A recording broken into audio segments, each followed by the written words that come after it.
Morning, morning, morning, Roxanne. Thank you for my brooms. Oriagani, morning, Ali, Lewis, morning to you. Denise Bramble, morning. Gertrude, morning. J Dimple 66, morning to you. Cyril Mayas, morning, sir. All right, let me see if this Facebook device is charged. It's charging.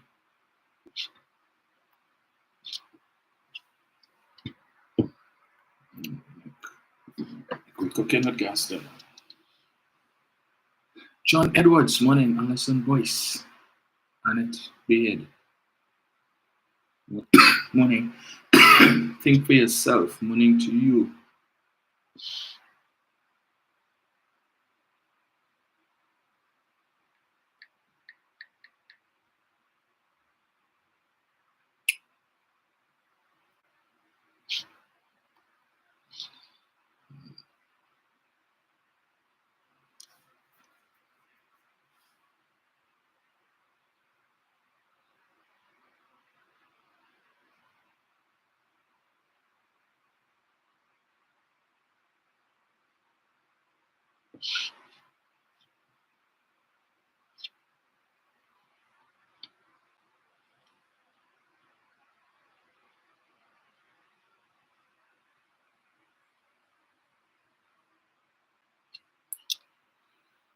See. Good morning to His Excellency, President of Pleasantville, Nigel O'Connor, First Lady Marcia Keegan, Gemma Alexander, morning Gemma, morning Diane, morning Joy, Denise Coggins, morning Phyllis Antoine, morning to you. Neil Francois, morning sir, always present. Kaylan, morning you Danny, morning to you. Merle Durant, morning Merle, Carol Boyce, John, morning. Felix Hospitalis, Glenn Richardson, morning folks. Patty Kutu, morning Patty. Natalie F, morning Rockman, morning Jefferson Clark, morning to you, sir. Keon Hall, morning Phyllis. Morning to all of you guys.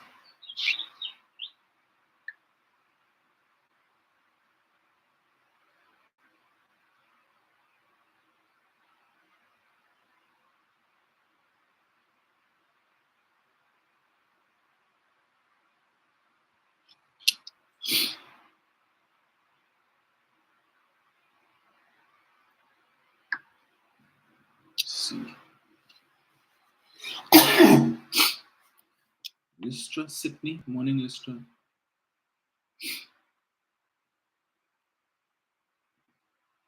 Kurt Shaw, morning to you. Clinton Alain, morning Wilma Young, morning Carol. Adriana Alexis, morning to you as well. Right, so let me see here, it's already 6:40. Let's see if I find this article that I'm looking for.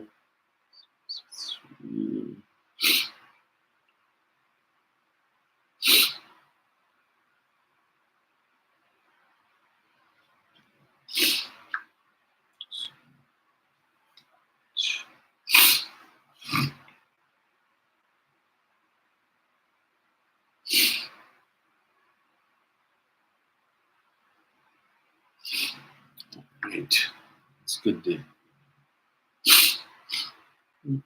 Just so my sinus started acting up. Craziness.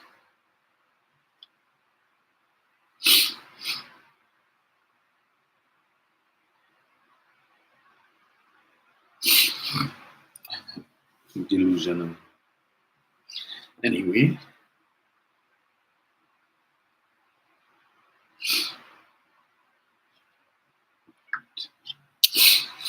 Ria Edward, morning. Brian Deming, morning to you. Claudius Alexander, Jenny Joseph, Daniela Williams, Althea, good morning.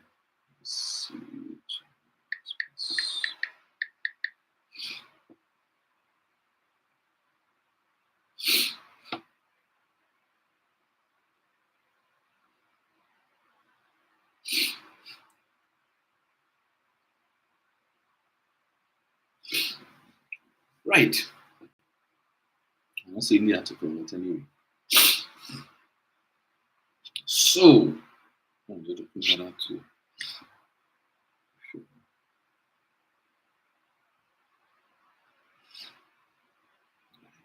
I'll find the article. Don't worry. So, morning again to all. I guess the other folks will join on as we proceed. So, what we touching on this morning? Two things. Should I play that first, boy? So, I listened last night to. Well, I tuned into the Monday night forum, which last night also, well, was supposed to be the launch or was the launch of the star slate, Kamla Prasad Bissasa's slate. The slate that she would have been on if she had been contesting the leadership, if the leadership position was up for contest, but it was not. But she was there to lend support to the team that she is backing, which is a team of dead horses or a regurgitation of the same people, um, you know, intellectually and morally bereft, with one or two new zombies added to it. But that was about it. Nothing inspiring, nothing motivating for the UNC faithful. In fact, you could tell as the while Mrs. Prasad Bisasa was talking last night and the camera was spanning the audience, a lot of people were there just they on the phone, she talking and they just on the phone, probably going through social media, Instagram, TikTok, you know, wondering to themselves how much longer we had to endure this because I had to collect more money. So I saw a young lady up in front with her child, the baby sleeping, and she couldn't look more disinterested. It's like, what are you doing here? I need to tell me they paid man something, so man, I need the money. And there were a lot of I need the money faces there. So despite the declaration by Prasad Bisesa, by Julian John and a couple others about the thousands, thousands that showed. It was the usual Monday night forum and like with probably an additional two 25-seater maxis for good measure to fill the car park. Right? So the main hall was the usual crowd, but they needed a few people to fill the car park to fool it to think that they had a side because I'm certain Rushton Paris crowd on was it Saturday or Sunday would have put the fear of God into them. So they needed to give the impression that they have all of this support. Well, I don't know how many of you would have tuned in last night and listened. As I only saw two speakers, which was Jolene John and Yusupari Abat, right? Just the two of them. But a lot of lies were told last night. But that is par for the course. The Monday Night Forum is really a forum to tell lies, propaganda, misinformation, and the like. Because that's all they know. They are allergic to truth, and so they will come with all kind of fanciful stuff, makeup thing, and all kind of foolishness. But the UNC should look at the PNM to see how you should run an internal election. What you had last night was basically an attack on Parry and his slate. From Julian is so Julian and Kamala have opened the batting with respect to attacking Parry's slate, and they took little jabs at Makila Pandey as well. At least Prasad Bisesa, and I saw that that bald-headed clown, Enel Roberts, he did a doubles and coffee to attack Makila Pandey. And again, I make the point. You're calling for we must unite and we must come together and stand together as one to get rid of this wicked PNM. And we're calling all parties opposed to the PNM to join with us. But then Makila Pandey just announced she would be contesting 41 seats, just as Gary Griffith announced he would be contesting 41 seats. And you start attacking Makila Pandey right off the block. No effort, no attempt to for any sort of coalition. And Makila Pandey would do well not to have any coalition with them. In fact, we know Prasad Bisesa is not interested in any coalition based on what Makila Pandey would have said yesterday in an interview on one of those radio stations, where a caller suggested that rather than going it alone, she should approach Prasad Bisesa to form an alliance. And Makila Pandey indicated that since 2018, she had made efforts so to do. And the only thing she hasn't done in an effort to bring that about is to climb through Kamla's window while she's sleeping in the night and wake up and say, Kamla, Kamla, Kamla, come, let me talk. Let's reason. We have some ideas we want to share with you.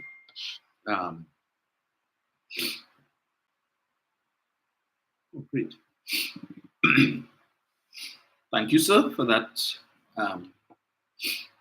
that piece of information. Oh, yes, before I forget, um, let me extend birthday greetings to Mr. Reuven Elder, who turns 55 today. Good morning to you, sir, and I trust that you would have a very a well-spent birthday and a memorable one as well. And to anybody else who listens who has a birthday today, birthday greetings to you as well. Right.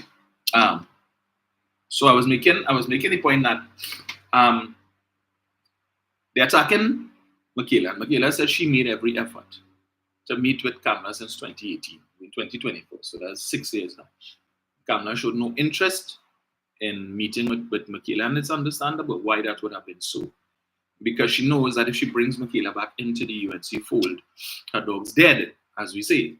Because the minute internal elections for the political leader comes up, Michaela is going to throw her hat in the ring, and more than likely she would succeed in taking back the leadership of her father's party, especially since Mr. Pandey has passed. Right? So, in no way Kamala entertaining Michaela on any score. Not entertaining that, which is good. So, for the time being. But whatever the outcome of the internal election on June 15th, Kamala loses. Because if Paris Slate wins, as she made it clear last night, you need an annex that could work with the leader. She can't work with him. She came last night and she said she supports stand your ground legislation. The 5 dissidents don't support stand your ground legislation. She supports making it easier for the average citizen, the law-abiding citizens, to be able to access firearm users licenses. She tells us the 5 dissidents don't support that. How long now you know they didn't support that, Kamala? How long now? And why they don't support it? Is it that they stopped supporting it? Did they ever support it? Or did they just stop supporting it because they no longer, and I wouldn't say that they don't support you because they called for internal elections. So I would like to know, did they ever support it? Because you all gave us the impression that all 19 of you all were supporting that. So now you're coming to tell us the 5 of them don't support that. So you can't vote for them because they don't support these things. Everything PNM supports, they support. That's what she come to tell you. Jolene, tell them to the left, to the left. Everything you own in a bag, to the left. Exit left. Bus out. We don't want to hear nothing from Wale. Just bus out. This was Jolene last night. Looking like the bride of Chucky with that weave. Right? So it was just attack after attack last night.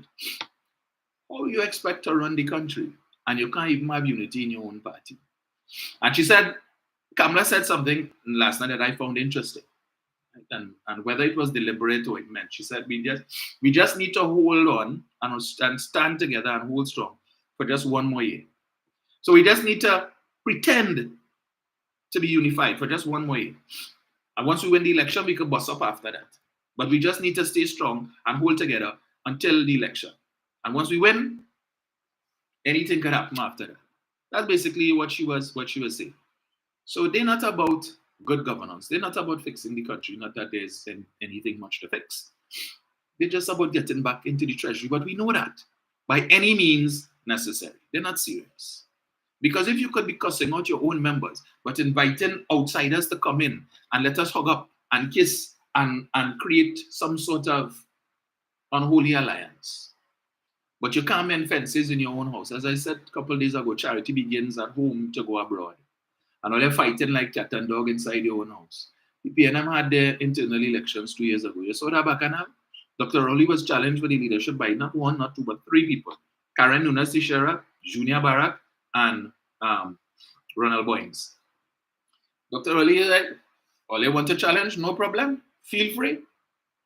There's a democracy inside here. I ain't going to cuss out nobody and say anything and whatever it is. May the best man win. And he went about his business. He talked about the country and these issues. He didn't have any attack on the other slates. Well, given it granted that there was just one full slate, the only other slate you had was Teixeira. She had 3 people on her slate herself, Ken Butcher and Bishop. And then you had the partial slate led by Farai Masai. They didn't contest all of the positions. I think they just contested about 7 of the positions. And then, of course, you had the independents like myself Eba Steel Atom, Clayton Blackman, and others, right? But it was clean. You didn't have no fight and cuss out and all kind of thing and who calling who names and who this and who that. They only started last night. And if it is that they tend to have more than one meeting per week as part of campaigning, it's only going to get nastier. All Prasad Bisesa and Julian John succeeded in doing last night is to tell the UNC faithful, all you need to jam them 5 dissidents. Give it to them good. Call them the Makaram and all of the nastiest of names you could call them. And anybody who's supporting them as well, no good. So people like Kyle Taklal Singh, one of the big lawyers, the bright lawyers who supporting Rushton Paré. He not in the parliament, but people like Larry Lala and all of them, call them the worst of names. Deal with them. As Pandey once said, go for the jugular and do them first.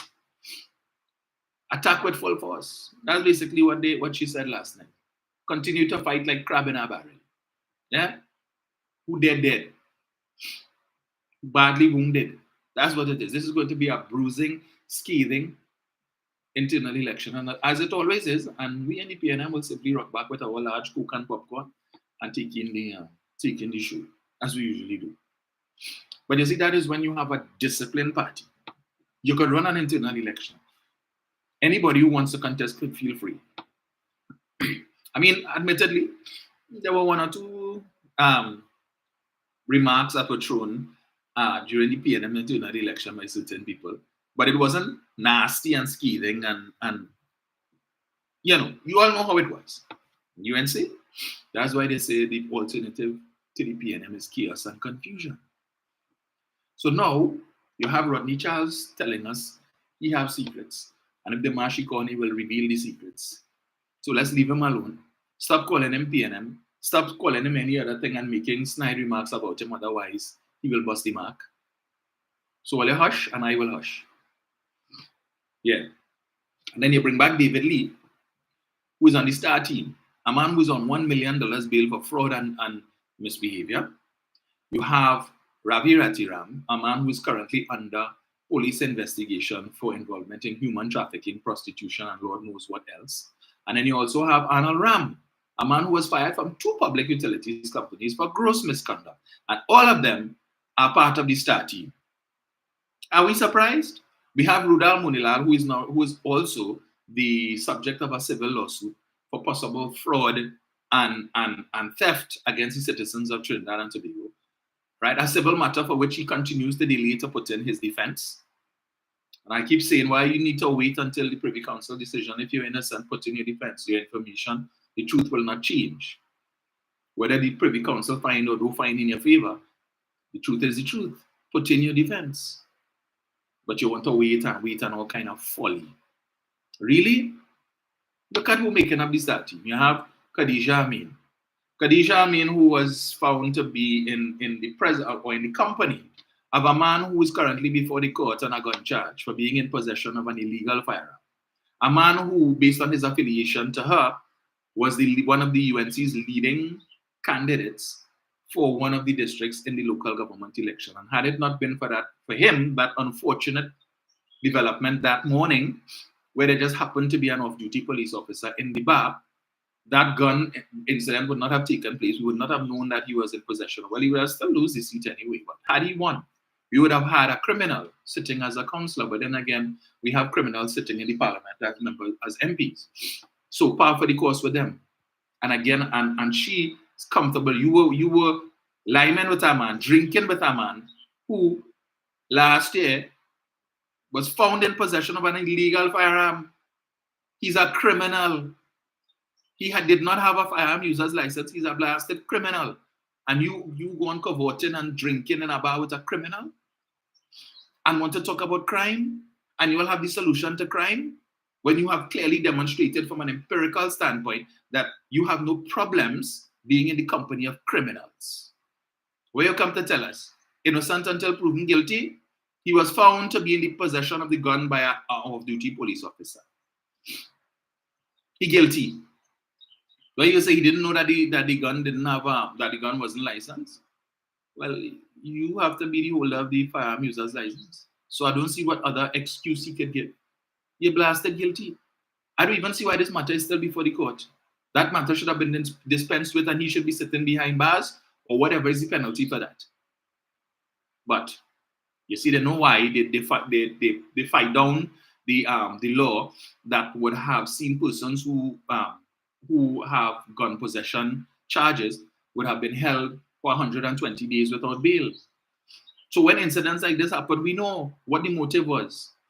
It was not, the right to apply for bail is a constitutional right and we want to protect people's rights. No, it's because all you know, you have criminal elements among your ranks who are likely to be caught and charged with gun possession. And so we need to protect them from having to spend 120 days behind bars without bail. That's your real motive. The same way, your motive for petitioning the court to overturn murder as a non-bailable offense was really so that you could have a new constituency of clients. Persons sitting on remand, charged with murder, and who had to sit there until their cases are dispensed of, can now apply for bail. And whether or not they get bail, simply because you as the attorney has made the application, they have to pay you. If the application is successful or not is of no consequence to you, you have to be paid. So that's more money in your pocket. And that is their main concern. But you couldn't care less. And then when these men, they get out on bail for murder and then go and commit new crimes, who they calling? The same attorney. Hey, I need you again. More money in your pocket again because he has a new case to answer before the court. And then we petition for bail so that he could get bail and go and commit more crimes so that he could come before the court again and you could eat our food. Crime is a business, as Dr. Rowley said. And who are the attorneys that representing these people? In the words of Peter Minshall, ask a silly question. But there's are the loudest voices with respect to the state of crime in the country. Hines must go, Rowley must go, Ula must go. But they must stay. They're doing everything in their power. Every bloody thing in their power to make it easy for the criminal element. Everything. But they're blind, sycophantic supporters not seeing that. And want to be exchanging with me on Facebook and trying to defend folly. Miss me with that BS, no, please. Well, they're not serious. So as I was saying, whatever the outcome on June 15th, Kamala loses. Because if her slate wins, they're going to, then the political fate of the 5 dissidents is sealed. But not just the dissidents, the others who supported them, the likes of Larry Lala and Kyle Taklal Singh and everybody else, Henry Awong and the 2 councillors or the 3 councillors, sitting councillors, who were elected last year and so on, who have come out in support of Parry, their political fates are sealed. They will be vilified, they will be crucified by the UNC faithful, right? They will be run out of town. So the 5 dissidents would be certain that it ain't no coming back for you. You all wasted your $1,000 to file your nomination papers to contest. Well, I don't know. I think Rodney Charles is the only one, as far as I know, who has indicated he's not coming back and he didn't file any nomination papers. But the other 4, your political fates are sealed, at least with respect to the UNC. Right? Now, what could happen? But if Rushton Parry's slate wins, Kamala also loses. Because how can the political leader work with an antics that comprises persons that she can't stand? People that she would have said the worst of things about, and that she will say the worst of things about over the course of the next 2 weeks or so, leading up to their internal elections. And as she said it last night, you need an antics that could work with the leader, an antics that supports the leader. Right now, she really have that support. And after she finished with them over the course of the next 2 weeks, as we've seen in the past, as she did with Vasant Bharat, Fuad Khan, and anybody else who challenged her. In fact, she brought back this chocolate talk. Remember, she referred to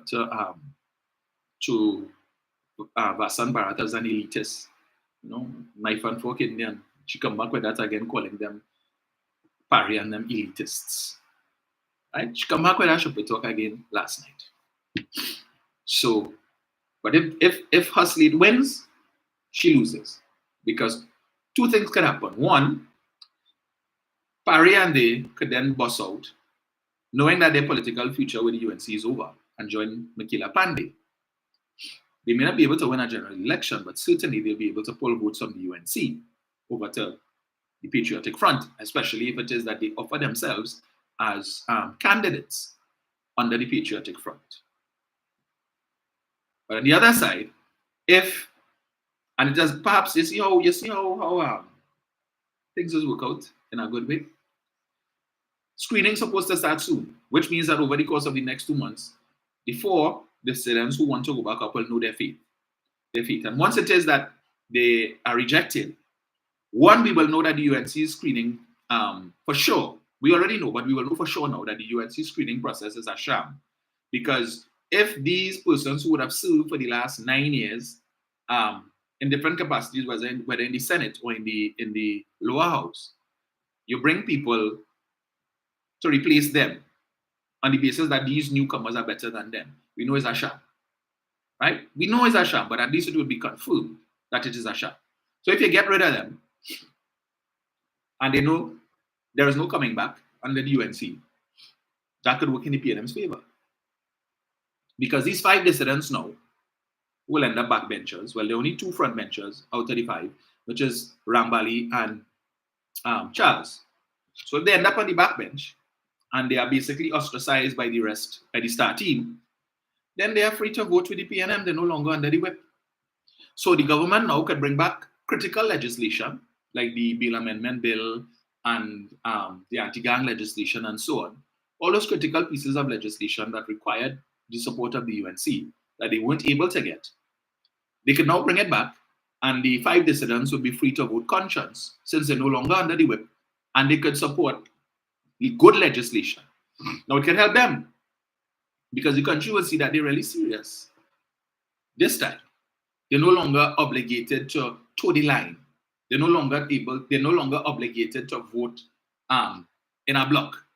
So just as what happened in was it 2001, where 2001, right, which resulted in Mr. Pandey having to call an early general election, where Sudama, Ramesh Maharaj, Ralph Maharaj, and they started to vote with the PNM. They were backbenched, and then they started to give their support to the PNM. And it was on that basis that they would, so that when the PNM brought motions and so on, they would vote with the PNM. And the UNC's majority in the parliament was reduced, and Pandey had no choice but to call an election. So in this case, the dissidents could do the same thing, just support the PNM, give your vote to the PNM, so we would go from 22 to 27 votes, and therefore that would constitute something of a majority that the government could now pass critical legislation because they would now have the numbers. That doesn't mean that these dissidents would have crossed the floor. They're just no longer under the whip, and we know they will take some even more licks than that. But let's say that such actions constitutes crossing the floor, and the 5 seats are declared vacant. You cannot have a by-election for a constituency within 12 months of a general election, right? Which is why Anil Roberts, when he resigned as Member of Parliament for W. Merrow, was very careful as to when he did it, because it fell within the election year, and therefore no by-election could be called. So he didn't want to risk, because he knew if a by-election was called, for sure, W. Merrow was going back to the PNM, right? So they timed it well. So in this case, if these guys timed it well, and let's say that it's considered crossing the floor, and the seats are declared vacant, then the PNM now still has a majority. And more significant because you only have 36 seats in the parliament, 36 occupied seats. So we go back to the 36 seat scenario. The UNC will be down to 14, the PNM has 22, and any legislation that requires a 3/5 majority, the 3/5 will be 22. And the PNM can pass that legislation as well, because they have the constitutional majority so to do, right? So there's a whole set of scenarios that could play out if it is whether Parry's slate wins or his slate loses. If his slate loses, they're free to go and join Makila, which is not good for the UNC. Parry's slate wins, it is not good for Kamala as well. But then it creates an opportunity. Well, certainly, I don't know how the bat will fare if she's going to attend NATEX meetings and so on, because after cost all the people how it is you're going to. But anyway, that is the internal background. But as I mentioned earlier, there were some lies told last night by the 2 main speakers, Julian John and Kamala Prasad Bisesa. What is this newfound obsession Julian John seems to have with Obia? Every time Julian John speaks on the Monday Night Forum, and it's always, well, any platform that she speaks on, she always makes reference to Mother Cornhucks and Papa Niza. I think sometime back in March when she was speaking at the Monday Night Forum, she was telling somebody that they could go down Maruga by Michelle Benjamin family and you could get your little thing. What is up with that? Go down Maruga and talk to Michelle Benjamin family. You know, if you want, you could get your little thing. What's that little thing, Julie? Every time this woman keep talking about, you know how much time last night she talked about she called Mother Cornhucks name? But as far as I know, I mean, as a child growing up, I heard about this Mother Cornhucks and Papa Niza thing. But I thought that these individuals are long dead. But you keep talking about Mother Cornhucks, and I watch that, you know. Watch Jelena. You see, as they say, they hand dirty. They will do anything to win an election, right? And she know where to go and tell who where to go to Michelle Benjamin family down in Maruga to get your little thing. I wonder how much thing she went down there for. Just saying. And I see all the campaigning down there. Them don't shake their hand. Don't trust them at all. None of them. Yeah? Necromancy. No, they like that kind of foolishness. By any means necessary. Interesting. So, Miss John, and last night, she spoke many things. Many things. But she spoke about the state of the economy. And as I always tell you all, if you're going to lie, make sure the truth is well hidden. So she touched on the issue of foreign exchange, Forex.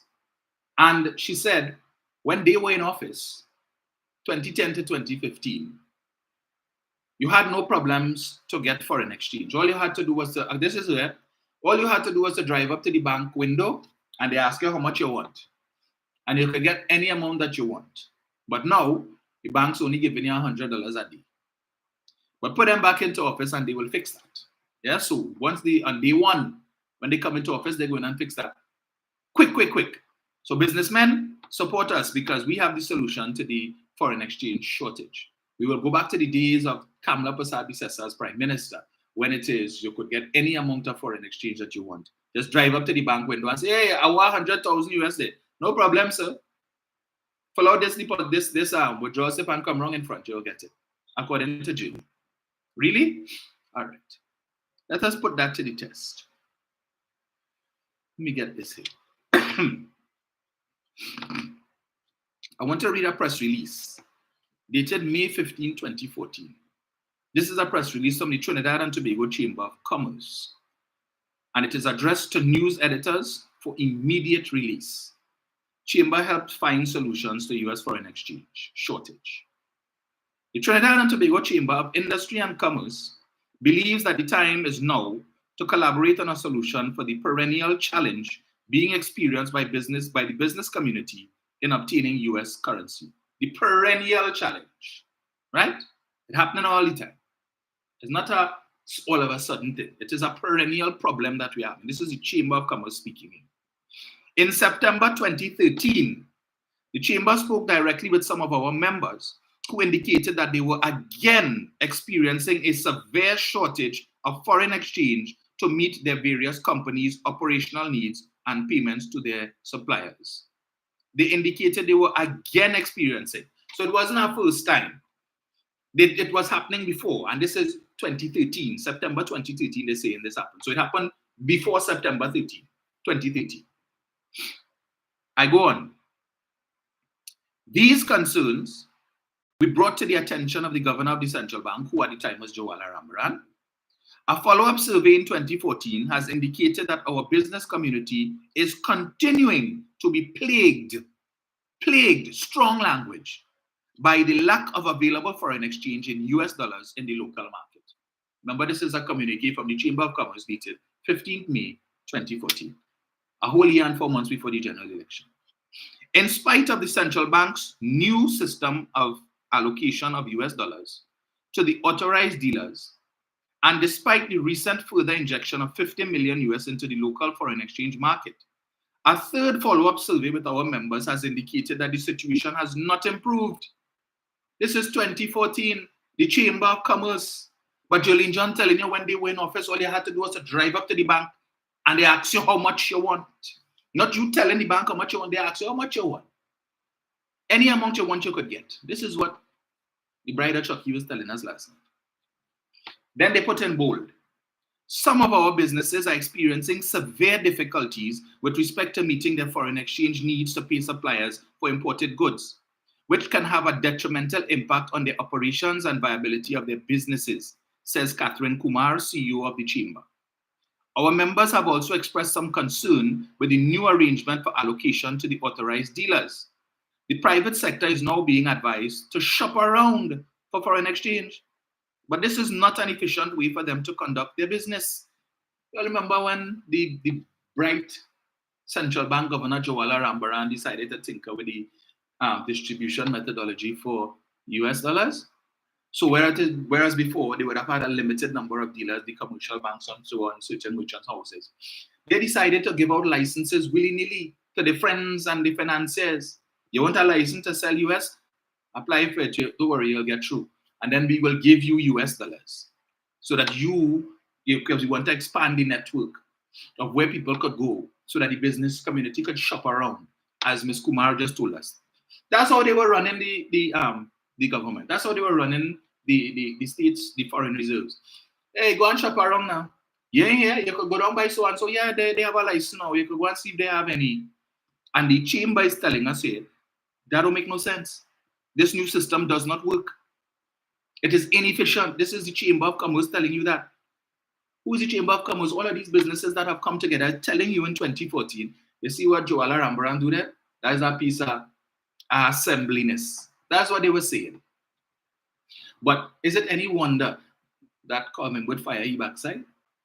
But he wanted to tell you the man was doing such a fantastic job and a great job. But the Chamber of Commerce didn't think so. The private sector, as I said, is now being advised to shop around for foreign exchange. And even when this is done, their requirements are not being met. Additionally, the business purchaser ends up paying a higher rate for their US dollars. The business purchaser ends up paying a higher rate for their US dollars, even though Jawala gave out a license to this one, that one, and the next one. Business owners were telling you in 2014, but we're paying a higher rate than what the banks, what we paying at the bank. So when this money should have been in the bank and we could get it from the bank at the official rate, we are now having to pay higher rates because when we go by the other people that Jawala gave license to, they're telling us, well, here what now? We not 630 here, no. We ought to pay $7 here. Really? So when Jawala give them license and giving them the central bank giving them US, and they say, nah, we are none, but they're only holding that for their friends and family. I ask the question, how much of that US is still sitting down in somebody's house? Or how much of that US found its way in overseas bank accounts? Right? You give it to whoever is your friend and your financier. And when they're supposed to be giving it to the general public or giving it to the business community, they're picking and choosing who they're giving it to. They selected friends because all who want US to send outside to put in their bank account in Chase Manhattan and Bank of America and TD Bank and all of these different things. How much of that precious foreign reserves that we need today is sitting in people's bank account outside, thanks to the assistance of Prasad Bisesa and Jawala? So I ask the question, but I continue. Given the current scenario, the Chamber will be hosting a meeting on June 6th at the Chamber building, which will bring together the business community, the president of the Bankers Association, and the governor of the central bank to allow direct conversation and understanding of each of the parties' roles in the distribution of US dollars. As always, the Chamber will promote a collaborative approach to provide meaningful recommendations for resolving this current situation in a sustainable manner. But Julene come to tell you, you could have got any amount you want when they were in office. Just drive up to the bank window. I'm going again. Get this one. So, where is it? This was reported in Nation News, which I believe is a Jamaican publication. This is dated 20th April 2015. So the news reached as far as Jamaica. A number of sectors of the business community are saying the unavailability of US currency continues to affect their operations because less than half of their demands for foreign exchange is being met on a monthly basis. These were some of the findings of a survey of members of the Trinidad and Tobago Chamber of Commerce conducted by the business group for the first quarter of 2015. The Chamber's Trade and Business Development Unit in an email analysis last week noted, while over the past few years, the business community of TNT has been experiencing increased difficulty in accessing adequate supplies of foreign currency. This impediment of business operations has been exacerbated since the beginning of 2014. This environment has created major problems for local businesses, resulting inter alia in major delays in the completion of contracts, loss of business, and the development of adverse relationships with foreign suppliers. For the first quarter of 2015, respondents from various sectors of the business community, which include financial, shipping, manufacturing, construction, food and hospitality, distribution, security, and consulting, expressed that the unavailability of foreign currency has greatly affected their businesses, making it difficult to operate, compete, and expand, the Chamber said. 90% of respondents to our Forex survey need US currency to operate their business, and 75% indicated that the required currency is also more difficult to obtain than before. It is important to acknowledge that the foreign currency problem in Trinidad and Tobago still needs to be adequately addressed. 52% of the respondents indicated that they require more than US $250,000 per month to operate their business efficiently and meet other business requirements. It is important to note that 54% of respondents indicated that less than half of this demand is being satisfied monthly. Long waiting times for foreign currency are being experienced, with 42% stating that they wait for more than a month. Most businesses in the survey also admitted that in the hope of improving their chances of receiving the required currency, they split their request among several banks. However, this has not greatly improved their position, the Chamber's unit stated. In the latest injection earlier this month, central banks sold US 60 million to the financial system to ease the demand from customers. But Jaylene wants to tell you, between 2010 to 2015, all you had to do was to drive up to the bank window and get as much as you want. And to tell you how they're so damn dishonest. I pulled back up the meeting last night on YouTube so I could get that little piece to play for you all to hear her say that.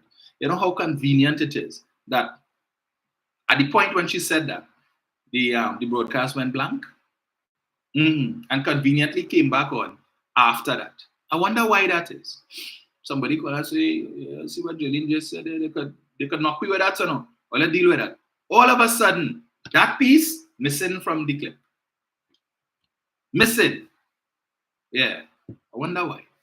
But because I wanted also to send it to the admin, to tell admin, give me a few moments later meme. You know one of that? So it would have had Jolene saying that, and then a few moments later, the press release that I just read for you from the Chamber of Commerce from 2014, you could have that, right? Show the kick out the PNM profile page, how it's done. Because I see yesterday they had a picture circulating of the old TTHTI building, which appears to be overrun with grass and bush and the like down in Chaguaramas there, right? That facility, which was a private facility but was receiving government subvention, which closed down a couple of years ago. And they're trying to make it seem, ODPNM talking about they're interested in tourism and look at the state of the old TTHTI building. To give you the impression that when the TTHTI shut down, that whatever courses were offered there also came to an end. But all you have to do is to visit the Facebook page of MIC, the MIC Institute, and you would see culinary arts is offered there. The same courses that were offered at the TTHTI, you could now go to MIC under the Ministry of Youth Development and National Service, and you could do those courses there. And you will see pictures of the young people and the amazing things that they are doing there in terms of, I saw carving watermelons into different shapes and so on. Young people baking a variety of cheesecake and all of that. Visit and you will see. So the impression they want to give that they don't care about the hospitality and they shut down the TTHTI. But they wouldn't give you the backstory behind the TTHTI, the fact that it was a private entity and they were receiving a subvention from the state for those students the state paying for. But if it is that your book's not in order, you expect the government to continue to be shelling out money for you. And you had infighting in the institution in terms of management and all of these different things. But the courses didn't stop. They're just available at a different facility. But when you're so desperate, and I'm not surprised that the TPP, supporters of the TPP sharing that foolishness too. So now TPP, the Tobago People's Party, and the mouthpieces, who apparently, it seems, and every time I see posts from that, they have a Facebook page. Every time I see posts come up, there's one person in particular who all day, or that's all he does, is post rubbish, whole day. And AudioGate came back to mind. So we need to pay a few people, hire a few people to just basically spend whole day on Facebook spreading propaganda, right? And that is exactly what this individual does on a daily basis. And leaves me to wonder if that aspect of AudioGate is in effect. And maybe the police should take a look at that particular Facebook page, right? And see the nonsense. You have basically three main persons who posting all the time, whole day, garbage. One in particular, but it's three main names. If you go on it, you will see. It's a group you have to join, private group, who keep posting whole day, rubbish. So now they're feeding off of Kick Out the PNL, which is a UNC publication. So when it is that we say that the TPP is in league with the UNC, we're not surprised. When they wish to deny it, you're fooling nobody. We know, while you're in cahoots. Because when it is things happening in Tobago that we should be getting commentary from UNC and they're quiet, they have nothing to say about how the THA is being run and what's happening in Tobago. Miss me with that bullshit. You want to come and tell me about we don't need Tobago could see after their own affairs, and you don't think that a party that is entrenched in Trinidad should be telling Tobago how to run their affairs. Tobago receives over $2 billion from the national pie every year. You have every right to speak on anything that is happening in Tobago that runs contrary to how things should be run.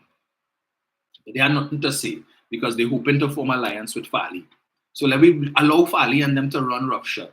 Allow Trevor to behave like a little boy. I see he post up something, Dennis, the Menace Part 28 or some stupidness. So you are a big man. You are a secretary, right, in the THA. When you should be doing the people's work for which you are paid, you have time every day to be going around the country doing live like a little boy to talk about Ansel Dennis and what Ansel Dennis say and this and that, and when Ansel Dennis was the chief sec and this and that. That's what you're being paid for? Taxpayers' money? Paying you? That's what it's paying you to do, Trevor James? Really? But you weren't saying nothing about that, you know? Nah, they weren't saying nothing about that. But when was it last year? Or when TV6 had run that story about Foster Cummings, and they took a picture with Foster Cummings' SUV parked up outside his family business during the day. The bald-headed lout, that loudmouth wench, decided to do a doubles and coffee. Hold up the picture. Post up the picture, not doubles, no, he did a Douglas politics. And spend probably about half an hour to talk about Foster Cummings and what Foster Cummings doing there in the middle of the day when he should be doing the people's work. And if he don't have work to do, and taxpayers paying him a set of money and all kind of thing, and he down there on Foster Cummings wasn't wasting time, right? The man has a private life, and he's entitled to time off as a minister. There's certain perks he has, but he could go, and if he needs to do something with respect to that, he's entitled to a lunch hour or two. As minister, he has some leeway. But he ain't going and doing live and saying, let me show you this, and talk about Ansel Dennis say this, and Ansel Dennis say that. And I mean, come on. Little boy games. But they want to talk about that is what you call transformational leadership. You see, he could do them things and Farley can't touch him. Farley can't touch him. That's why this sham of a reshuffle they do the other day, and the only person who get touched was poor Terrence. Pastor Baines is the only one who get touched. He get demoted. Right? All of a sudden he gone quiet. He's been humbled. But the man who is accused of all kind manner of wrongdoing stands accused of all manner of wrongdoing with respect to the issuance of contracts. That matter with the private jet and all of these different things. That didn't warrant a reshuffle. No, Farley has full confidence in him. So he could continue to run roughshod and do whatever it is he wants, disrespect the prime minister. But then he gets it from his leader. Because the only person who more disrespectful to Dr. Rowley than Trevor James is Farley Augustine. Disrespecting the prime minister, but when it's convenient for you to run to the prime minister, boy, we need help in Tobago. Help you out now, Keith. Help you out now. I want to be on the National Security Council because with this crime situation in Tobago, yeah, when it's convenient. The prime minister and the chief sec supposed to meet. Yeah, Dr. Rowley, anytime you meet with him, make sure you have a whole entourage with you. You trust him, right? Because he will talk now and he come out of the room and say something totally different to what was discussed. But you know that. So you don't need me to tell you that. Right? But they have nothing to say about what is happening in Tobago. But coming back to the Sapari Abad. So she came back last night with her usual tax bogey, to frighten people. Because she figures somehow that has some weight in it. So every time she talk about tax and this government and tax, can't talk about no corruption. So all they could do is try and frighten people that if you give the PNM a 32, it's tax in your waist. And I keep maintaining this government has done more to provide tax relief to the citizens of this country than any other recent government. Certainly more than the Pasad administration did. But last night she come with new things.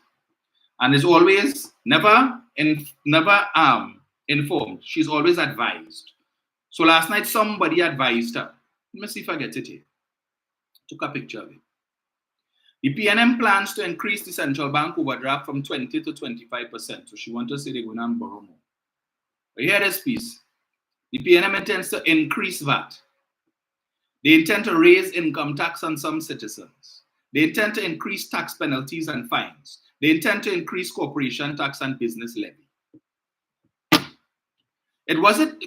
Maybe I'm confused. Was it not this same PNM administration that reduced VAT from 15% to 12.5%? The only reduction in VAT ever to take place in this country since VAT was introduced by the NAR in 86 to 91.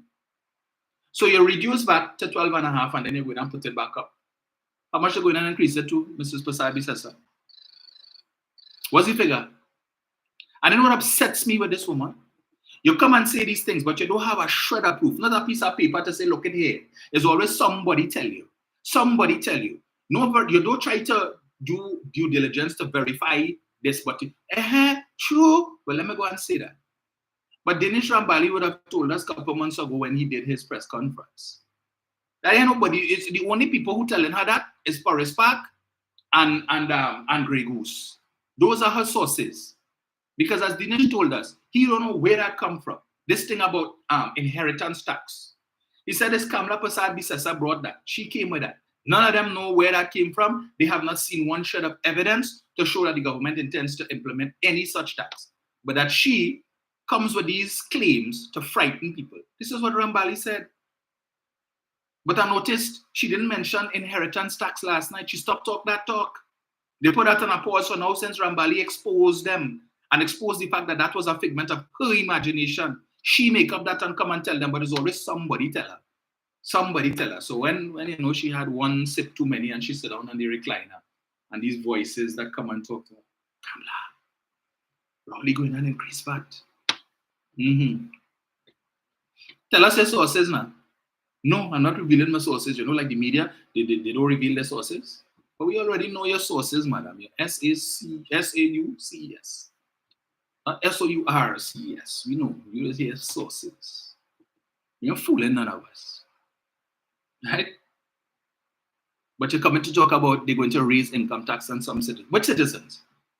Which citizens are going to raise income tax on? This administration increase personal allowance, not once or twice, but 3 times. 3 times. So citizens on a whole, across the board, paying less income tax today than you were paying when Kamla Pasad-Bissessar was Prime Minister. If you're earning more than $7,500 a month and so on, you're able to save. You're paying at least, you could pay up to $7,500 less in income tax than you were paying when Kamla Pasad-Bissessar was Prime Minister, thanks to Keith Rowley. When he came in, the personal allowance was $60,000 in 2015. It went from 60 to 72, 72 to 84, and then 84 to 90. 3 times. How many increases did the Siparia Bat give you? How many? Not one. The only thing they did for tax relief was they said they removed VAT off of 7,000 food items. That's it. Nothing. And I have read that article for you all on numerous occasions where that had little to no effect. In fact, it had no effect. It was a negative because based on what the article said, the prices of foodstuff actually went up as a result of that exercise. It didn't benefit the citizens in any way. Right? But you come again, they're going to increase corporation and corporation tax. The government already did that. When they came in, right, and they realized the amount of money that these businesses were making, especially the banks, who were charging these predatory prices on their products, and as well as the amount, what they were taking out in service fees, putting people's accounts into overdraft when they pull their service fees. You with your last $20 probably for the week until you get paid, and you know that there, and you're trying to hold out because for it to do whatever it could do. And then when you go and they push your card, you see you owe in the bank $35 or $29 because they take your 20, and then they charge you $34.50 as an overdraft fee. So any money that come in the bank had to take that first, and whatever is left is yours. And this prime minister and this government says, so, well, all right. Well, you all will pay 35% in corporation tax. We're moving from 25 to 35. All these billions you all declare in profits every year, you will pay a bigger chunk of it. So if all you want to dig out the eye of the public, continue to dig out, but you will pay us a bigger chunk of what it is you're taking from the innocent public. That is what this government did. This government, yes, they said if you're earning more than $1 million in profit, you will move from 25% to 30%. That has already been done. So that is an increased income source for the government. But you know what you saw on the bottom of the screen last night on the ticker tape? When they come back into office, they said within the first few days of coming into office, they will repeal the Property Tax Act, and then they are going to reduce corporate tax. And that is supposed to boost investment. Right? That is supposed to boost investment. Investment where? Mrs. Prasad Bisesa. Investment where? In Guyana? In India? In Ghana? Not here. Because right now, with the tax rate that they paid, and Samakal just indicated that they would be, well, I was reading it last night, they would be setting up a brewery in Uttar Pradesh in India to take advantage of the 250 million people who live in that area, who like beer, right? So they're looking outside. They're looking to set up shop in Ghana as well. And when I hear them talking about the state of the economy, I saw some report with some economists and so on who were talking about the state of Trinidad and Tobago's economy and the prospects and the need for investment. And this foolish report that we saw the other day about Trinidad and Tobago's economy was performing in the entire CARICOM. Why is that so, if that is the case? Because we continue to see Trinidad and Tobago businessmen investing in Guyana, they're investing in Barbados, they're investing in Jamaica, and they're going beyond the region to invest. Because they recognize Trinidad and Tobago's population is small. It's not really growing. We've been 1-something million forever. Right? And the likelihood of that growing anymore in any significant way is slim to none. So they need to look for markets outside where the population is significantly larger. So when I hear Prasad Bisesa say, in the first few days of coming into office, they intend to reduce corporation tax. Now, the manifesto says they will move from 30 and 35 down to 18%, right? 18%. So look at it from the perspective of the banks. Right now, they're paying 35%. But Kamala said, put me in office and you'll only pay 18.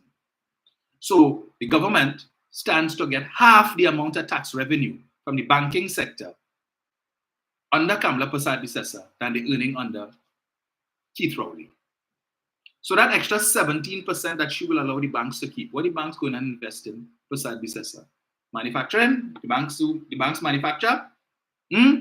What are they going to do? Invest in car sales? Banks sell cars?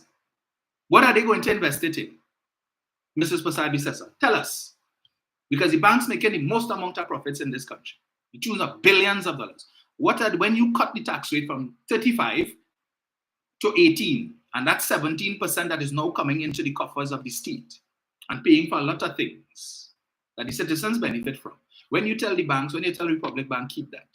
When you tell Scotiabank, keep that. And RBC and GMMB and all of them, well, keep that 17% and reinvest. Invest in what? What do banks invest in? But they'll open another branch so they can make even more profits? Mrs. Prasad Bisesa? No. All of that extra money that they keep will either end up in retained earnings or it will go into dividends for the shareholders. And when the shareholders collect these dividend checks, they just go and deposit that money back onto their account or they put it in the unit trust and that's it.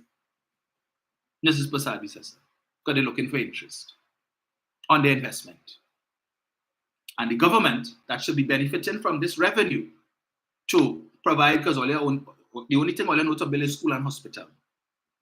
How you plan to build the school and hospital? Prasad Bisesa. If you say the country broke, every meeting you come to, the country broke, the country had no money, the country broke, and you want to cut government's revenues by half? But all you quick to say, Rowley say he want to make the rich richer. She talked that openness last night. What Rowley say? The rich must get richer. Who making the rich richer? Who promising the business community, put me in office, come and fund my campaign, and you will be repaid handsomely by great tax concessions, just as we did with the energy companies. You know, tell them, well, come and drill, find oil and find gas, but all they do are pay no tax until 2027. That making sense to her, right? But wondering why the government has to borrow. The $23 billion extra that you put the exchequer account into overdraft, you could have used that now. If the government had that access to that money, they wouldn't need to borrow so much, Mrs. Prasad Bisesa. Just remember that. So when you want to come and talk your rubbish and lie and talk about when you all were in office, it was easy to get foreign exchange. But according to your manifesto, the solution to the foreign exchange problem is to dampen demand. And how you dampen demand? By allowing the US dollar to appreciate over the TT dollar. So right now, we're paying 6.79, anywhere between 6.77, 6.7999, right? Kind of oscillating between that, in that range. But you say, put me in office, and we will stop using the country's foreign reserves as this administration is doing to pump supply into the system to maintain the status quo in terms of the exchange rate. We will protect the country's foreign reserves at the expense of who? The citizens. That's what they're telling you. So we will allow the TT dollar to slide. And it will slide until it can't slide no more. You understand? So it will slide from 6.799 to 7 to 710, 725, and we're going. You know what? There used to be this game on The Price is Right, the mountain climber, and the thing used to have this thing and it just moving until you think it reached the price of the item and it just hit the thing and it stopped. Well, that's what they plan to do. Just allow it to slide and slide and slide until it reaches 850, a little more, 9. We can stop when it reaches 10. When it reaches 10, all of a sudden, you see a flood of US dollars coming out. All who holding on to the US dollars, who have it in their mattress and in the barrel, in the floor, and in the safe, waiting for that devaluation so they could come out and make significant profits. Who? All the people that Jawala gave licenses to, who holding on to it all these years, stifling the supply and hoping that the government would be forced when it is that the foreign reserves dip too low and they could no longer afford to pump supply into the system. You have no choice but to devalue. And then, we come and we dig out the eye. We make profits for soap. We bought it at 6 something, but we will sell it at 10 because that's the new exchange rate. We're making money, overnight millionaires. That is their solution. But on the flip side, what happens to imports? So now, the same business community that complaining we can't get US, right? Now, when they go to the bank to get the same little bit of US, instead of paying 6, 7, 9, 9 on the import, on the Kamla, you will pay $9 and $10 for 1 US. What does that do for you? It affects your bottom line, right? But you don't want to carry that charge. So what do? You increase the price of your goods to make up for this additional cost that you have to spend to buy US dollars because the UNC say they're not about protecting the exchange rate. They're not defending the exchange rate. That their economists, their bright economists say you need to devalue the TT dollar against the US, against the greenback. So let me go that route. Already citizens will get accustomed to it, and we will explain to them we had no choice but to do that because the PNM wrecked the economy, and we have to do this to fix the economy, and the people will eventually come around to it. And all of the blind sycophant supporters will just fall in line. Yes, yes, mother. Yes, queen. If you say that is what needs to be done, we accept that is what needs to be done. We will humble ourselves and pay the $10 TT to 1 US. And we don't mind if we go into the grocery and have to pay plenty more for goods than we were paying under Rowley, because we know it's Rowley caused that. It's Rowley's fault. If he didn't mismanage the economy, you wouldn't have had to do what you're doing now. So yes, great leader. Yes, Kim Jong comes. We understand. It's not your fault. It's Rowley and them fault. And then for 5 years we are here. It's Rowley and them fault because Imbut did mismanage the economy, and Kamala didn't have a choice. She had to devalue the TT dollar, and that's why price is so high. So blame Rowley. And all they're gonna be here in 5 years is blame Rowley and blame Imbut. But we will be there to remind all you. When Oliver's saying is only blame Kamala. And everybody say, well, right, but I thought Oliver's only blaming Kamala, so we can blame Rowley now. Fully done. She could do whatever it is she wanted to do today. Right? To defend that folly and foolishness. Just like what this one I had an exchange with on Facebook, with trying to defend this nonsense with respect to bail. The UNC lawyers going and petition the court to make murder a bailable offense. All kind of raw story you're coming here trying to defend that foolishness. But as I had to point out to her, there's her name Natalie Jaikaran, that if it was PNM lawyers had done that, there wouldn't be nonsense that you're talking here. They wouldn't be talking that. But who is the Privy Council, and it's up to the judge and the magistrate and the what it is by the right to apply for bail don't mean that you will get it. But you're seeing every day murderers getting bail. But all ain't gonna talk that talk. But if it was PNM had done that, oh yes, we would have heard from Martin George. We would have heard from Avery Sinanan and the rest of them. Was this one, Martin Daly and all of them? Articles would have been written. We would have heard from Ralph Marat how reckless this government is to have done such a thing after 107 years of that being the law. That if you're accused of murder, you can't get bail. And look at this government supported the criminals. But the majority of the criminals coming from from PNM stronghold, and that is why they do that. They would have been hearing that. They wouldn't have been defending, coming to talk nonsense about if you deny people bail, you create single-parent homes. And Jayanti Lakshmi said that in the Senate with a straight face. With a straight face. Straight face. And to her, that makes sense. So get them bail. Another one yesterday. Let me see if I pull this up. I don't know the kind of nonsense I had to deal with on a daily basis with these people. Let me see if I find this here. Let me find this. I hope I find it. I need to find it. Where is it? Where is Mr. Dan Hira? Let's see if I find this here. Let's see.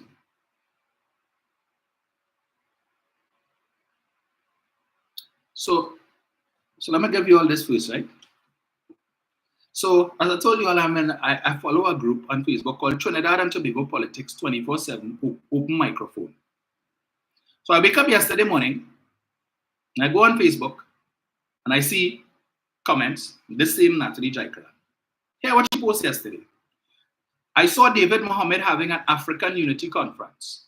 I'm considering starting a foundation and holding Indian Unity Conferences and events, fundraising and community development for disadvantaged and vulnerable Indian people in Trinidad. It won't be seen as racist because David doing it for the Africans, so nobody should have a problem with someone doing it for the Indians, right? Early morning, so I had to tell her. I said, you ever heard of GOPIO, the Global Organization for People of Indian Origin? NCIC, the National Center for Indian Culture or something like that. I'm looking forward to the upcoming events for persons of African descent. And I asked her, you have a problem with the Emancipation Support Committee too? And I had to tell her, I'll wait for your brain to come out of idiot mode for a response. Right? So David Mohammed hosted something for an African Unity Conference. They have a problem with that. Right? So she figures it's racist to have a conference for the Black agenda, to have a conference, an African Unity Conference for persons of African descent. And that is racist. So she feels, coming to talk nonsense, she feels she needs to hold a unity conference for East Indians. Right? But let me see if I find the other one. Let me see if I find it here. Where is it? That's the one I really wanted to read. I don't know why these things just disappear when I really need it. Where is it? Where is it?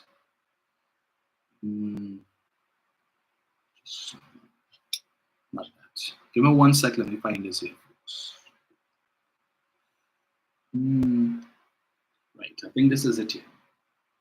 So, in the same Trinidad and Tobago Politics 24/7 open microphone, there's one who goes by the name of Cyril Ramadan. Here what he posted yesterday. How many Indians have never been to Lavantil? Can you spell Lavantil? And one by the name of Narendra Kisoon decided to comment. Here's what Narendra said. Seeing that your post was intended to stir trouble, let's be curious. Why are these areas unsafe? Who lives there? Why is crime high there? Is there some sort of narcotics and drug manufacturing and distribution facilities there? Do these residents excel in academics? Do they pay utility bills and hold deeds to property? Let's figure this out together and make this a lovely place. And make this lovely place a Lanch Park Gardens. You see the thought processes? Do these residents excel in academics? Do they pay utility bills and hold deeds to property? Let's figure this out together and make this lovely place a Lanch Park Garden. So he wanted to turn Lavantil into Lanch Park. Well, of course, I had to jump into that. So I had to say to him, have you ever been to Lavantil? Some of you all can't even find Lavantil if you use Waze or Google Maps. And I told him, I said, I am damn sure that there are people who not only pay utility bills and hold property to deeds in Lavantil, but also earn a lot more than some of you Lanch Park elites, and they're not involved in crime. But they seem to have this mindset that if you're from Lavantil, Beetham, Sealots, the only thing you could do is crime, nothing else. Right? This is the stupid, dotish mindset. So he decided to respond to me. And he says, those who don't pay bills and hold deeds, how exactly do they earn more than Lanch Park residents? Oh, please, do tell. See the mindset they have? Right? And going down fighting that once you're from Lavantil, you're no good. Then another one by the name of Dan Hira jumps in, telling me about Dominic Romania talking about drug lords who can't leave for fear of losing territorial grounds. So if you live in Lavantil, you're a drug lord, or you're involved in some other sort of crime, right? So I had to tell him Dolce wasn't from Lavantil. Our next fool by the name of Atin Ashram want to come and tell me nonsense about Dolce lived along that same corridor to do my homework that Dolce migrated to Piparo. So this clown want to come and tell me Dolce was living along what corridor? What corridor? And to do my homework. No, if that is the representation you make and provide the evidence. But he was living along that corridor and he migrated to Piparo. What foolishness. Which corridor? The East-West corridor? The East-West corridor has 19 constituencies. You see the depths to which, the idiocy to which these people will go to paint Lavantil as this. Anyway.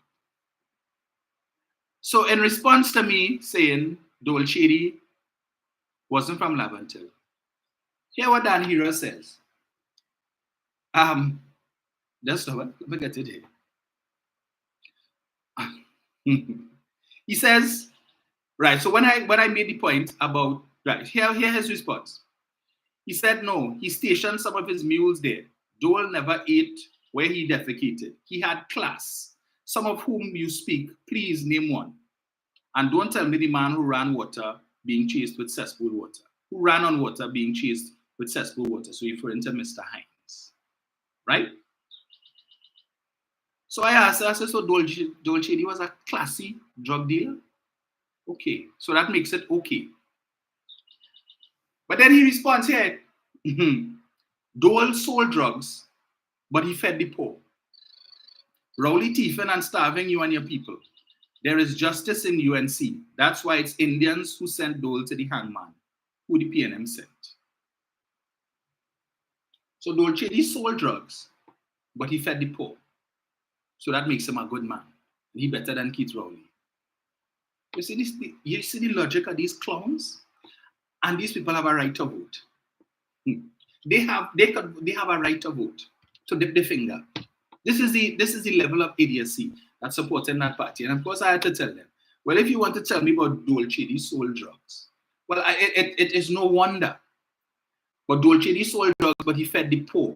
Well, it's no wonder that you all could support in the parliament a man on bail for $1 million bail for fraud, a suspected drug trafficker and prostitution pimp, and a man who was fired from 2 public utilities companies for gross misconduct.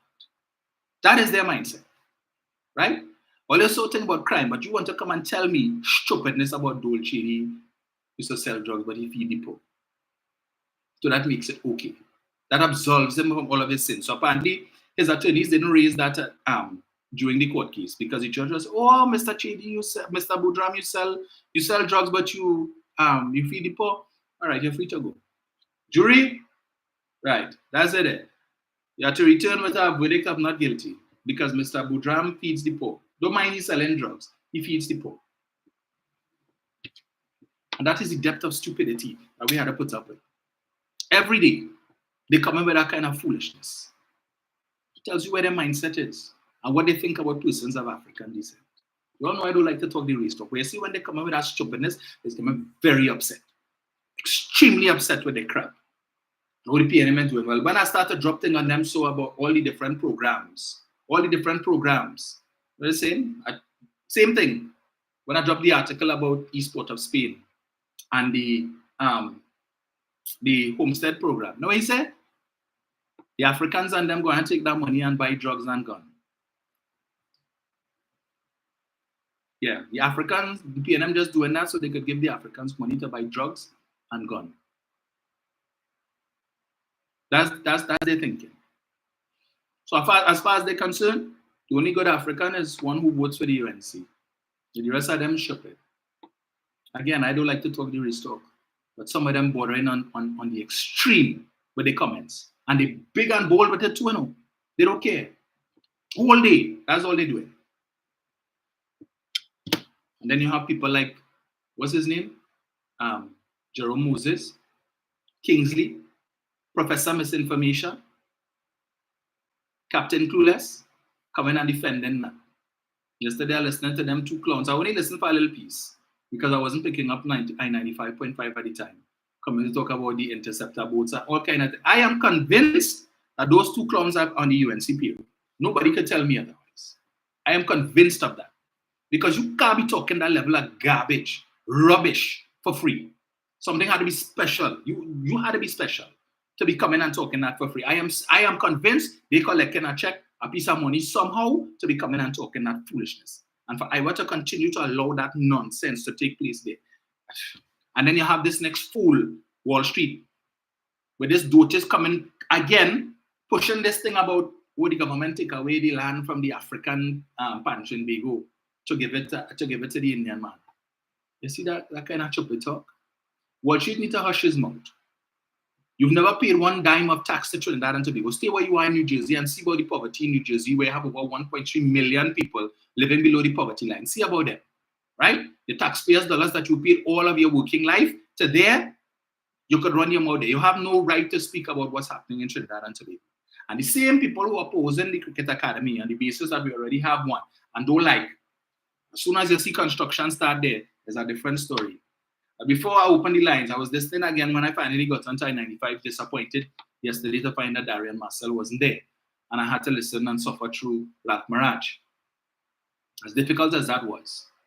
And so he raised the conversation about crime in Tobago, and if it is, that the crime taking place in Tobago is because of Trinidadians going up to Tobago and committing crime and all of the like. But yet still, we saw the other day, it was a Tobagonian artist who was placed on $1 million bail for the drive-by that injured a number of persons. He's not Trinidad, he wasn't from Trinidad. But they raised the issue about this Sandals resort again, talking about tourism. And he jumped in the fray, Ralph Mirage that is, to say that the concerns, because one man called him to say it wasn't that they were against sandals, but the government didn't sell it properly to the people. And at the end, he had to blame Dr. Rowley for that because he didn't sell it properly and give the people all of the information. Poppycock. Poppycock. Because Dr. Rowley was giving the information, but it was being drowned out, right, by all the other information. Misinformation is what I have to say. That was in the public domain. That when you had publications like the Express publishing foolishness over a course of 2 or 3 weekends, supposed expose about how much money this facility is supposed to cost, $8 billion, when in fact that $8 billion price tag was supposed to include the new airport, the marina that they were supposed to establish in Tobago, and a number of other infrastructural works that were supposed to be done in Tobago. And they sold that to the population.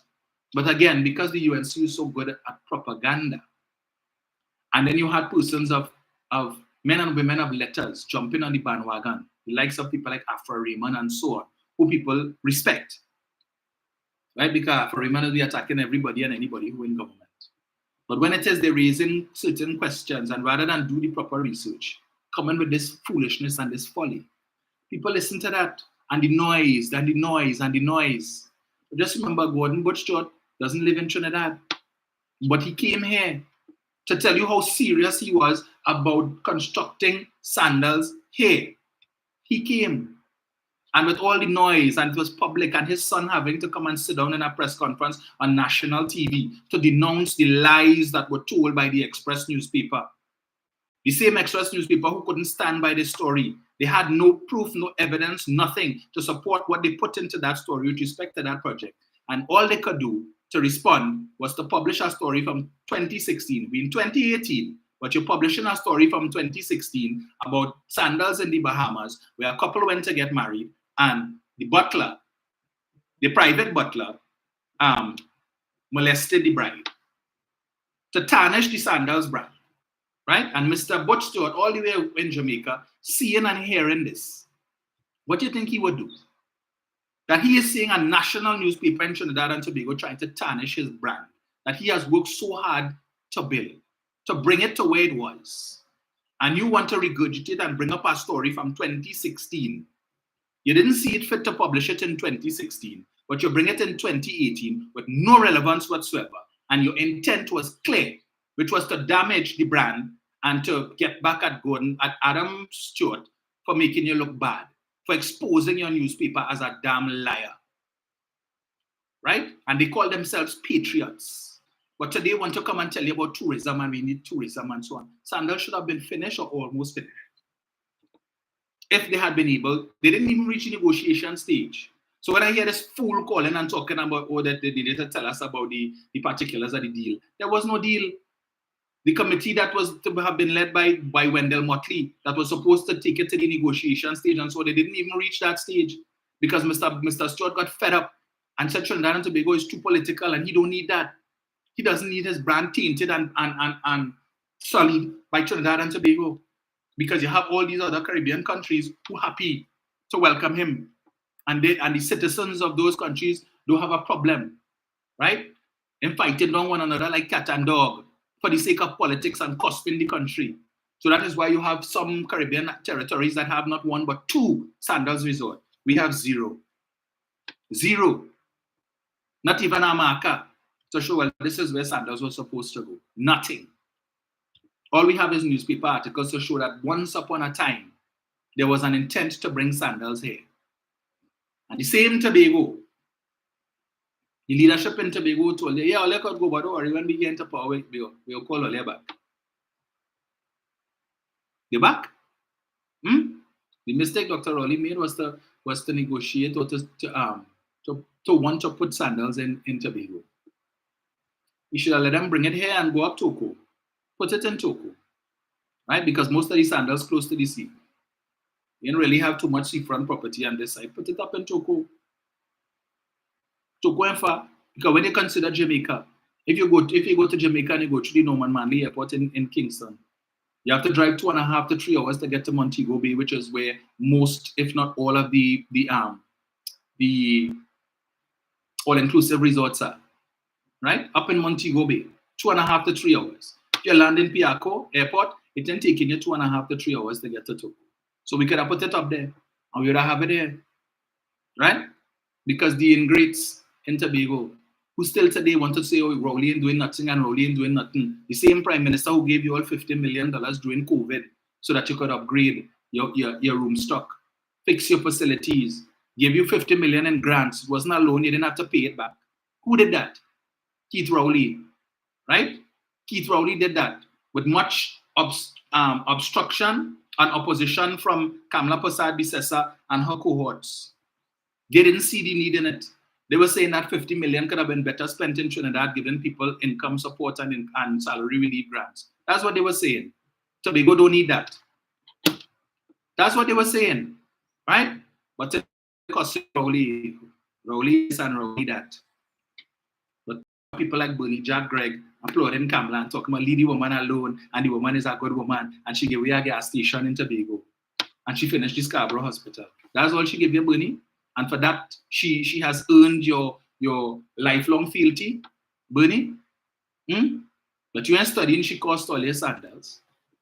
And how much foreign exchange we could have been earning. And to hear Ralph Maraj talking trash about, well, you know what the people were concerned about, this all-inclusive resort where the local economy would not have benefited because they would have been importing and bringing in everything for the resort and so on. And the local folks in Tobago would not have benefited. Rubbish! Sandals is on record as having said they would have worked with the farming community in Tobago to get fresh produce. Why would you spend money to import these things and have to pay shipping and storage fees when you could buy it fresh from the farmers in Tobago for a lot less cost and get it quickly, more fresh? Why would they do that? Right?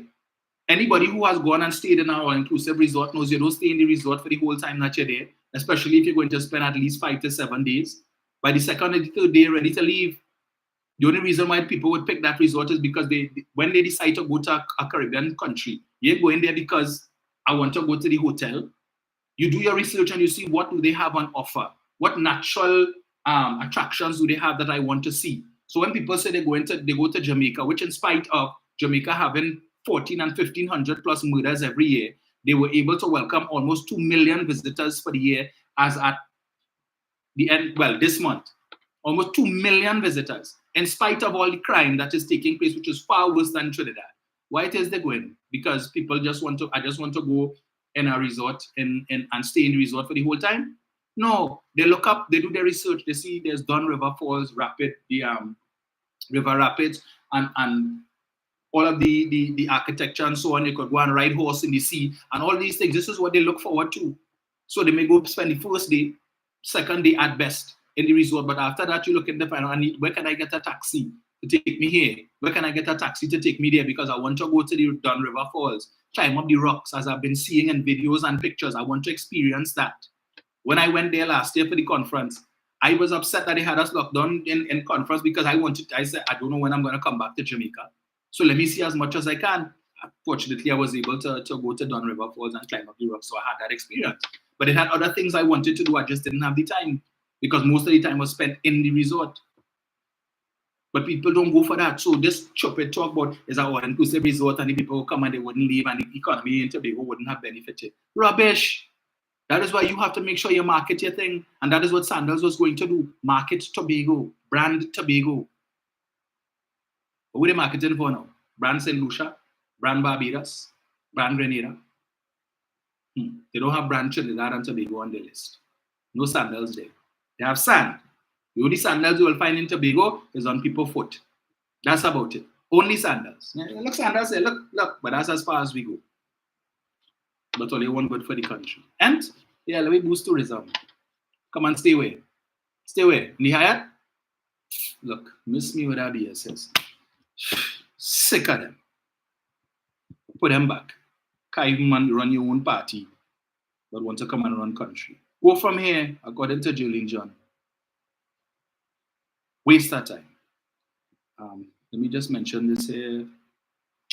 Right, so for our art enthusiasts, so you all always hear me saying good morning to Nigel O'Connor, the president of Pleasantville.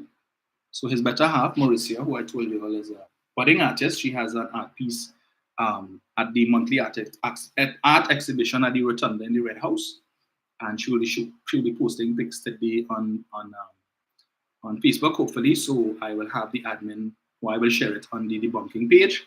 But if you have some time and you want to go down to the art exhibition down at the Red House, you've not yet had opportunity to visit your Red House, the renovated Red House, go in the Rotunda and take a peep at the at Mauritia's work and that of any other artist that may be there. And I can tell you, based on what I've seen, she does really, really good work, and she continues to improve.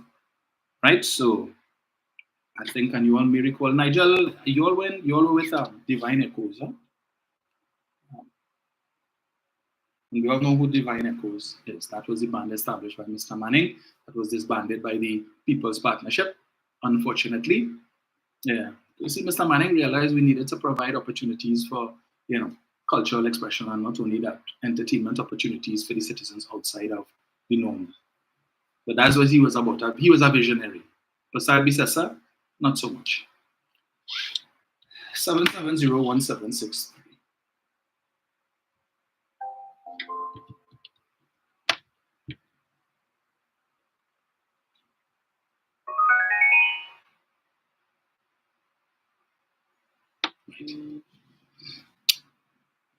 Where are my callers?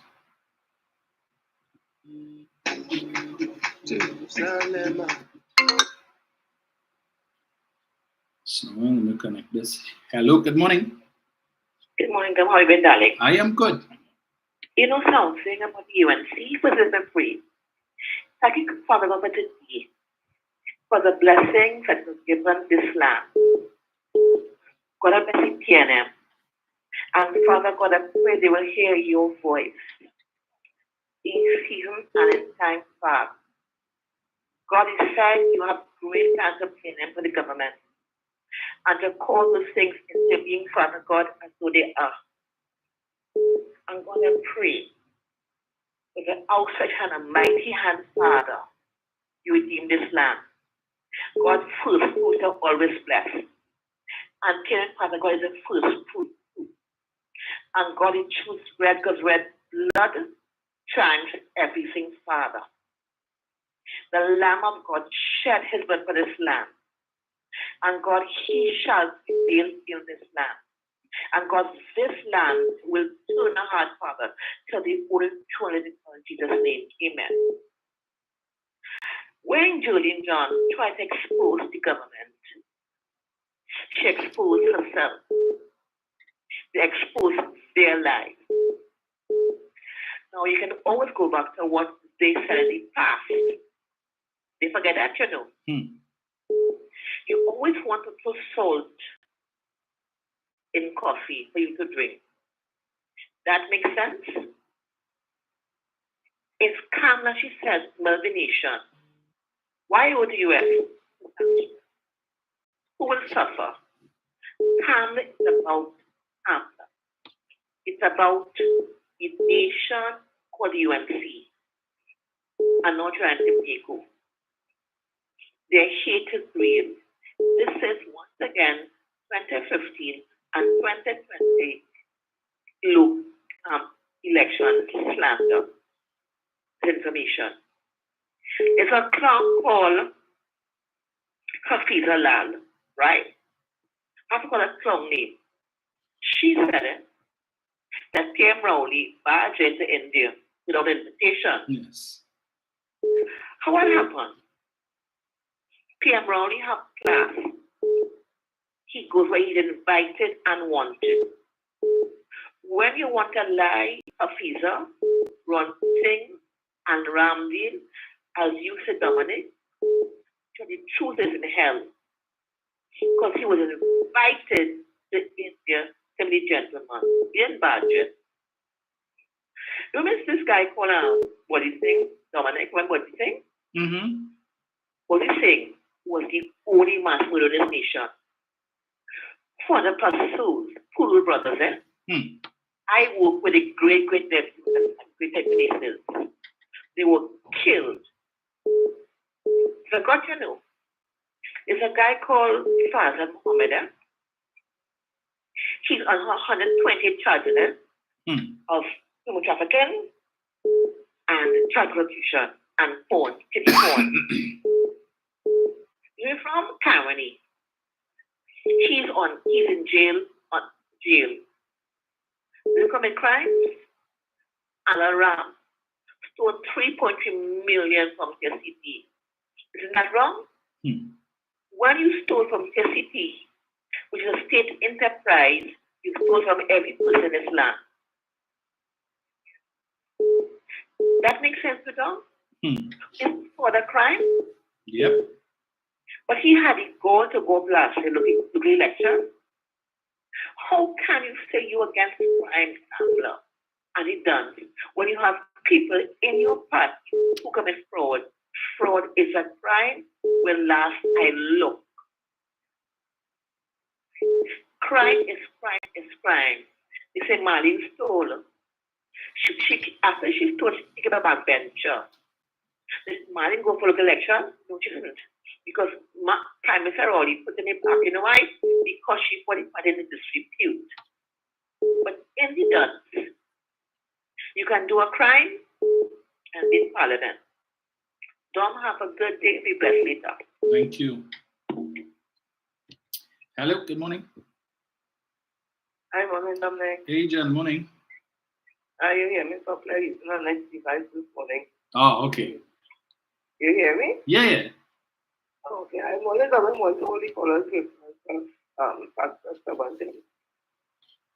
Dominic is unfortunate that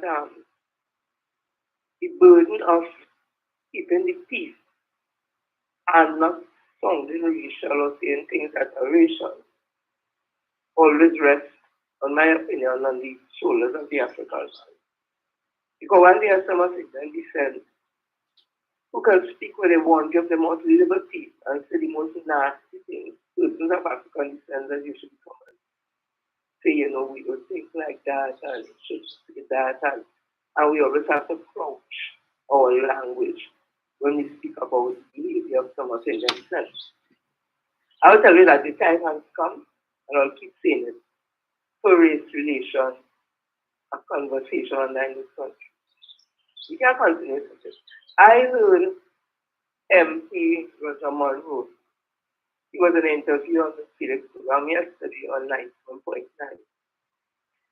There's a situation where he inherited 3 buildings and other business from his grandfather. And 2 of those buildings were rented out even under the UNC. It is still being rented out now under the PNS. And Rudal Munal would have raised that issue a couple of months ago, and it is still raging now because a part of the Auditor General report. Like they want to insinuate that the PNM is giving us free money just like that for something that don't exist. And something he said that resonated with me, because I've always felt that way. And I'm going to paraphrase. Because they say that our parents and grandparents don't leave nothing for us. So there's grandparents left business for him. And he's doing successful businesses at Gandhi. And what he said is this, again I'm paraphrasing. It is as though once you're black, once you're African in this country, you must have nothing. You must own business, you must do business. I added this part, like they're more comfortable with seeing us walking up the steps of the courthouse with the mother bawling, looking for lawyer, looking for bailiff, looking for justice at the peace and all them things. Like that's a more comfortable position to see African people in this country. We're behind bars. We're children in the road behaving bad, they're fighting in school. The body is dropping. When you look at the African child body, the mother bawling, he was a good boy. Like those images are the ones that some of Indian descent are comfortable with. And it tells me something.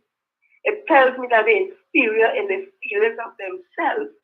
Because if you feel good about yourself, you'll want to see another race do good as well as you are doing, that they proclaim that they are doing. So again, I'll make a disclaimer because that's what we do as a responsible ethnic group in this country. We make a disclaimer by saying we're not talking about all Indians.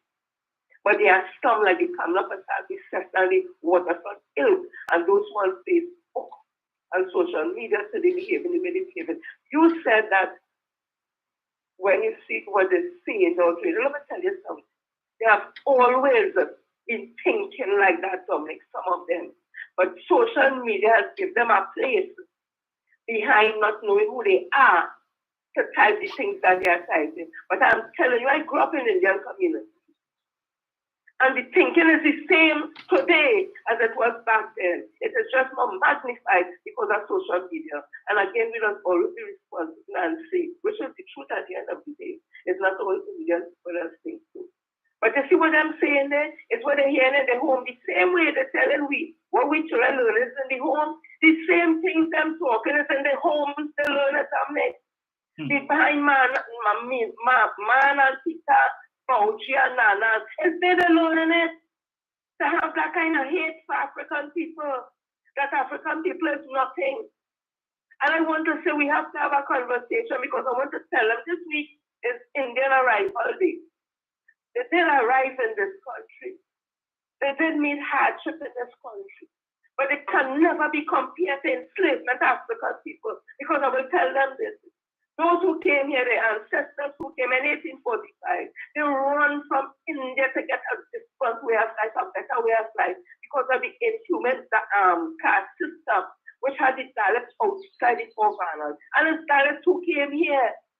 And Dalits are the ones they call them touchables in India, who their job was to clean up, filter up the street, clean steps, pick up rubbish with their hands, and do the kind of work that a Brahmin wouldn't do, that a Bashia wouldn't do, that a Sudha wouldn't do. And there's another one I can't pronounce it right now. That is the kind of work they're relegated to do in India. They couldn't become no priest, they couldn't become no agriculturist, they couldn't become no teacher, no pundit, nothing. Because they were unskilled, uneducated, and illiterate. And they came to Trinidad and to the West Indies on the intention for a better life. And I don't fault them for that. Because if I was in them circumstances, I would have run here too. But when they came here, despite all the hardship they would have met, it was nothing compared to what we went through, that my ancestors went through, that your ancestors went through. And we must be afraid to say that. They came and meet the plains, they came and met sugarcane already planted. And we didn't run from the fields and them because we're lazy. We ran from it because we were emancipated from enslavement and we didn't get paid. We didn't get paid for all them years to work in the fields where we cut down the forest and get killed with snakes and bites from scorpion and all that. We did the work. We planned the estate. And when they freed us, they still wanted us to work for free after mutilating us, victimizing us, torturing us, killing us, raping us. We ran from that because we said, Master, they're done. And we went in the communities and we did the community. But we didn't get a hand up. When they came here, Dominic, they were taking an Ellis Island. It had protector doctor, it had medical doctor, it had all kind of doctors to keep out there. They even went so far that they put a law in place because they were dying. And the investigation was malnutrition. They put a law in place. That's on the plantation owner have to feed them properly for a year. Those laws were in place. And when they were finished, they were given land. Some to save up money from them because they were getting paid. The common contract, they were getting paid. Whether or not all they get it, they didn't get, but they were getting paid. They buy land. They were given land. They were given all opportunity in this country. African people didn't get it. So when they want to talk as though we were here, we didn't do nothing. We do plenty coming out of enslavement because when they came in 1845, it already had a middle class operating in this country. It already had the colonials here already. Who was the middle class? It was African people, free mulattoes, free Africans. We were the doctors, the lawyers, the solicitors in this country, teachers in this country. When Ralph Farage and their great ancestors came to Trinidad in 1845, our ancestors was already solicitors, teachers.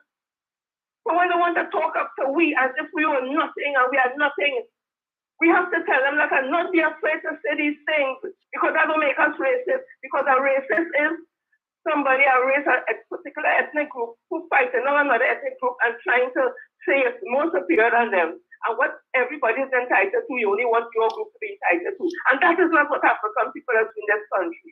That is what some of Indian descendants want to do to us in this country. Look what they do to Tommy Robinson. She take out her own money out the bank. She's an accomplished lawyer, African lawyer. To see what she has for medical bill. And they had all she the woman particulars all over. You ever see them do that to Munilal? Look what they do to Mr. Manel. He brought a picture of a house. He said that's the house, how she built it.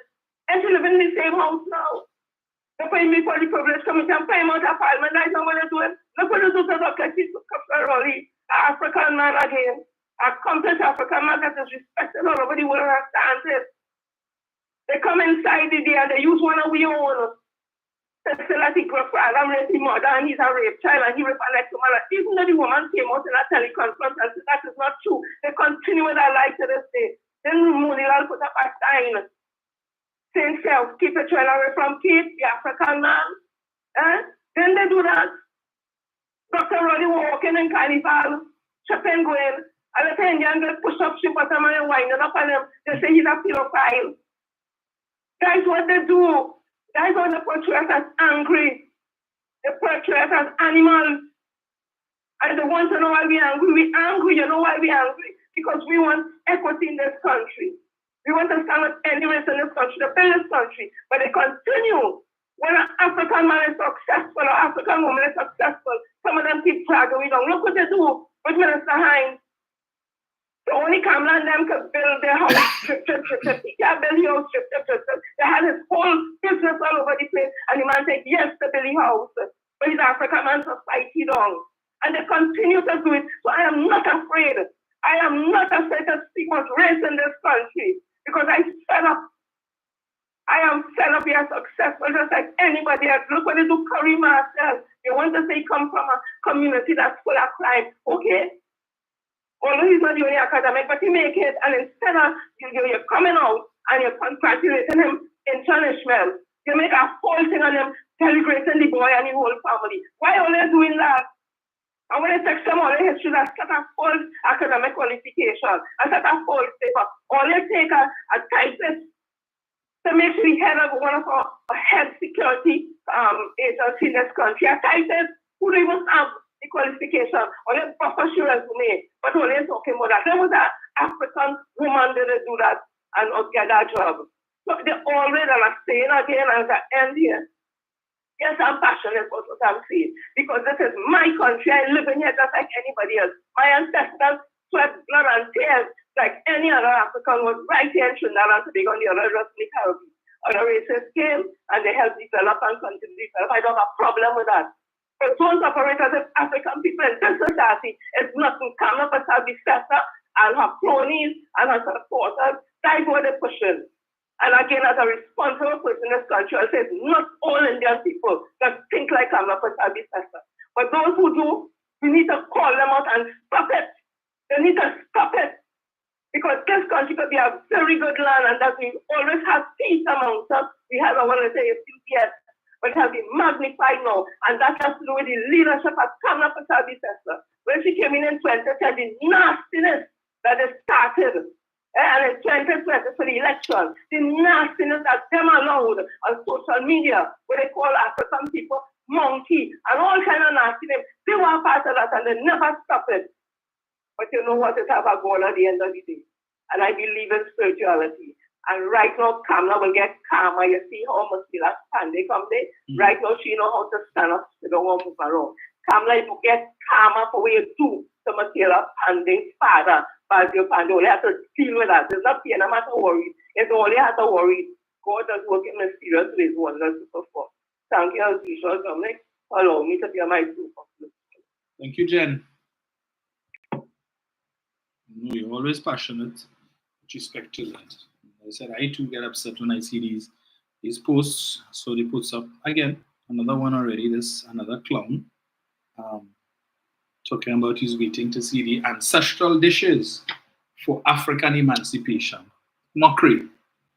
But it is what it is. 7. Jerome Moses, you again? You come to attack Jenny? And this Jenny defends her ethnic background. What do? You sir are a discredit to your race. So I don't even know why you're here. If you're in the mood to entertain you this morning and you're folly. Right? Damn nonsense. The party that you support, the leader that you support, fighting like cat and dog. We don't have that nonsense in the PNM. 7701763. Jennifer Nathan says, that's why I listen to the Monday night Rum show, so I can hear for myself what is said. So true. The lies that are told. right? You just join. Yeah, well, I am a PNM defender, Jerome. You just got that memo. You just got that memo. What do you have to defend, Jerome? What do you have to defend? Tell me now. What do you have to defend? You always come in here to criticize what the PNM doing. Come and tell us what the UNC has to offer. What Kamala have to offer. Don't come and talk about PNM this morning. Tell us the party that you supporting and the party that you intend to vote for. What do they have to offer? Tell us that.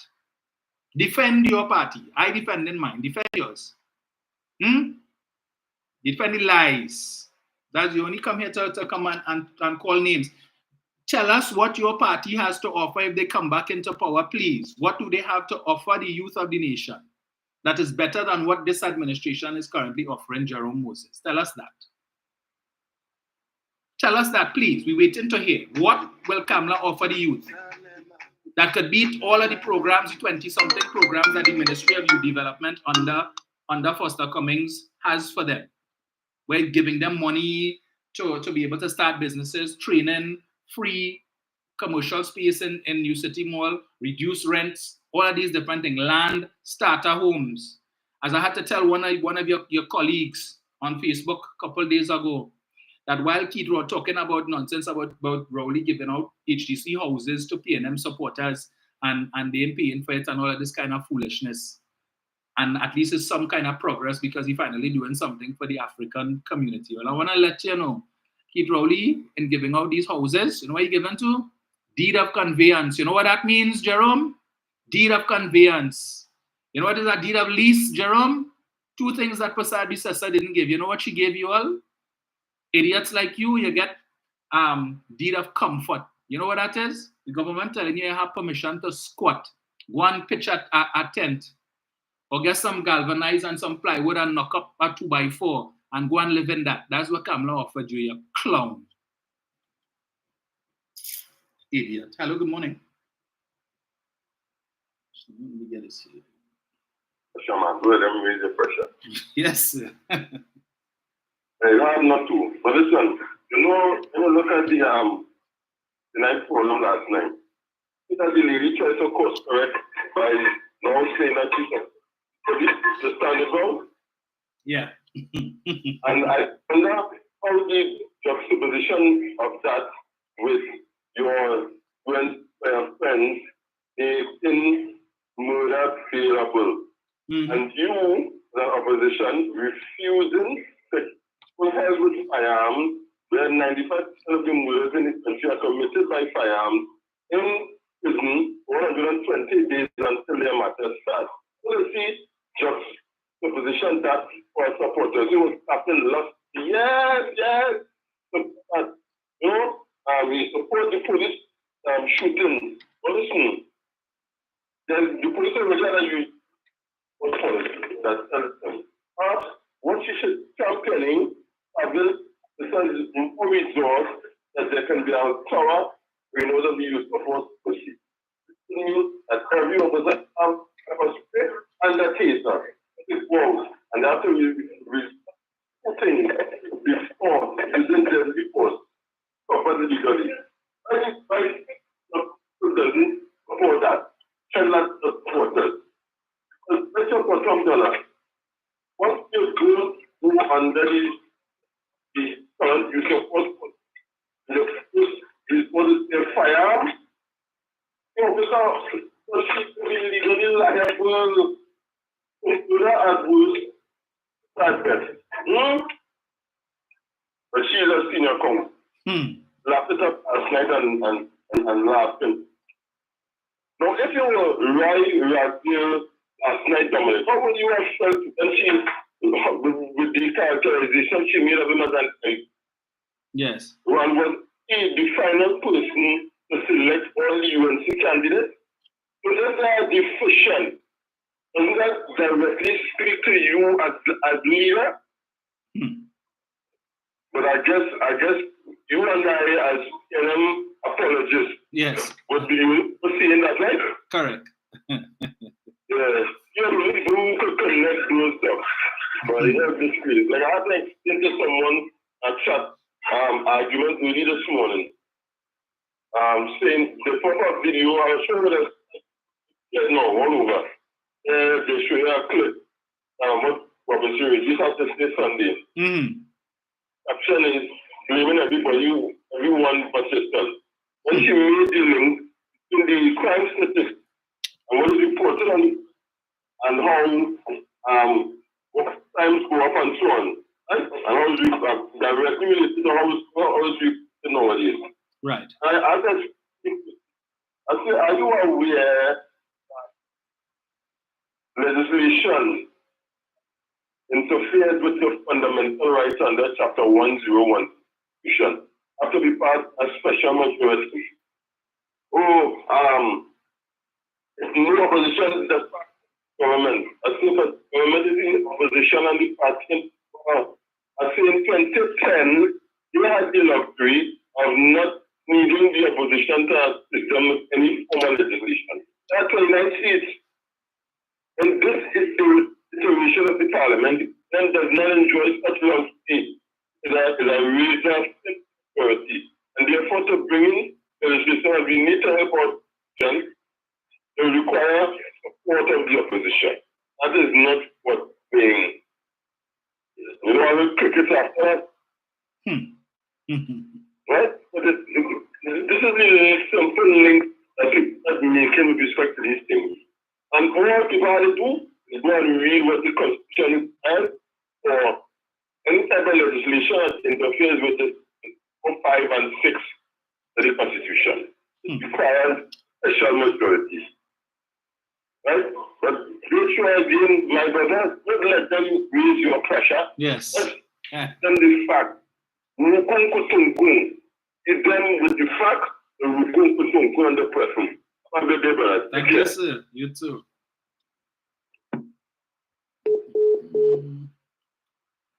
Jerome, I'm still waiting for you to defend your party.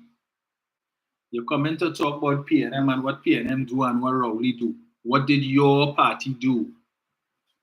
If you're telling me to vote for Kamala, give me a reason. Don't tell me vote for Kamala because Rowley bad. That don't make no sense. It makes sense to you. What did Kamala do? What is Kamala offering? The fact that you can't put nothing after almost 10 minutes, you can't post nothing to tell me Kamala did anything of substance, speaks volumes about you and the party that you support. I pity the fool. Brian. Good morning, Mr. Romain. Good morning, sir. Dominic, to be honest, I have not heard any of your discourse this morning. I have not heard a word. Right. So forgive me if I go off script. No problem. I came in extremely late. I only came in when your first caller called in. Oh, okay. But I have one or two issues I'm dealing with here. Understood. Dominic, I'm just going to bounce off what Sister Jenny said. And what people should be listening to is that when I heard part of the STAR team, going back up the election, internal election, then NATEX as they call it, it's almost the same set of people who have questions to answer. Mm-hmm. Yes. Especially at the head table, the 3 deputy political leaders and so on. And I have to ask myself the question, Kamala Persad-Bissessar is carrying the same people who have questions to answer before the courts of law. In other words, what she is telling me is that I don't care what you think. I am going to bring the same people because I believe in them and I want to defend them. In other words, I want to defend illegal activity down to the bone. So when I hear people like Kamala Persad-Bissessar come in and attack, but not really her, but her minion, came over with a minion, not minions, minion. attacking people like the member of parliament for Toku Manzanilla. After all these years, 9 years later, I had to come back to hear this thing in a report. It tells me that you really don't care about Black people, about African people. We must never own anything. Just to expand on what Sister Jenny said, you look at Foster Cummings who work his way up. I know Foster Cummings personally. And because I used to live in the area at one time. I lived there for 22 years and I saw him work his way. He didn't start off at the top. He started off like all of us at the bottom of the ladder and worked his way up. You understand? And to hear this Auditor General come back to put in her report and ask questions about a man who has inherited certain things. In other words, we must never have anything. But those who have gone about in getting what they got by illicit means, it is okay. Isn't something wrong there? And people are supporting that? You know what's amazing about this whole thing? Now, I no defender Rushton Parry, but some of them wouldn't even go to say, well, this is let me give Rushton and then his team a chance because he is still about UNC. They ain't giving here a chance. So what I tell you about certain people in this country? What I tell you? Rushton Parry invited her. He didn't even go up against her to say, like, I built up as a political leader. He built up as deputy political leader, and you still support him? Yes. For the party, for your party, for all your party? So if you're telling me you are supporting people who are going up for your party, but you're going up to support somebody who put back up people who have questions to answer, but then what is you telling me? That anything going to change if I vote for you in 2025, anything going to change or it's going to get worse? Which one is it? Now that you know how the Gutiérrez run, now you know how the Gutiérrez travel, you think it's going to get any better for me?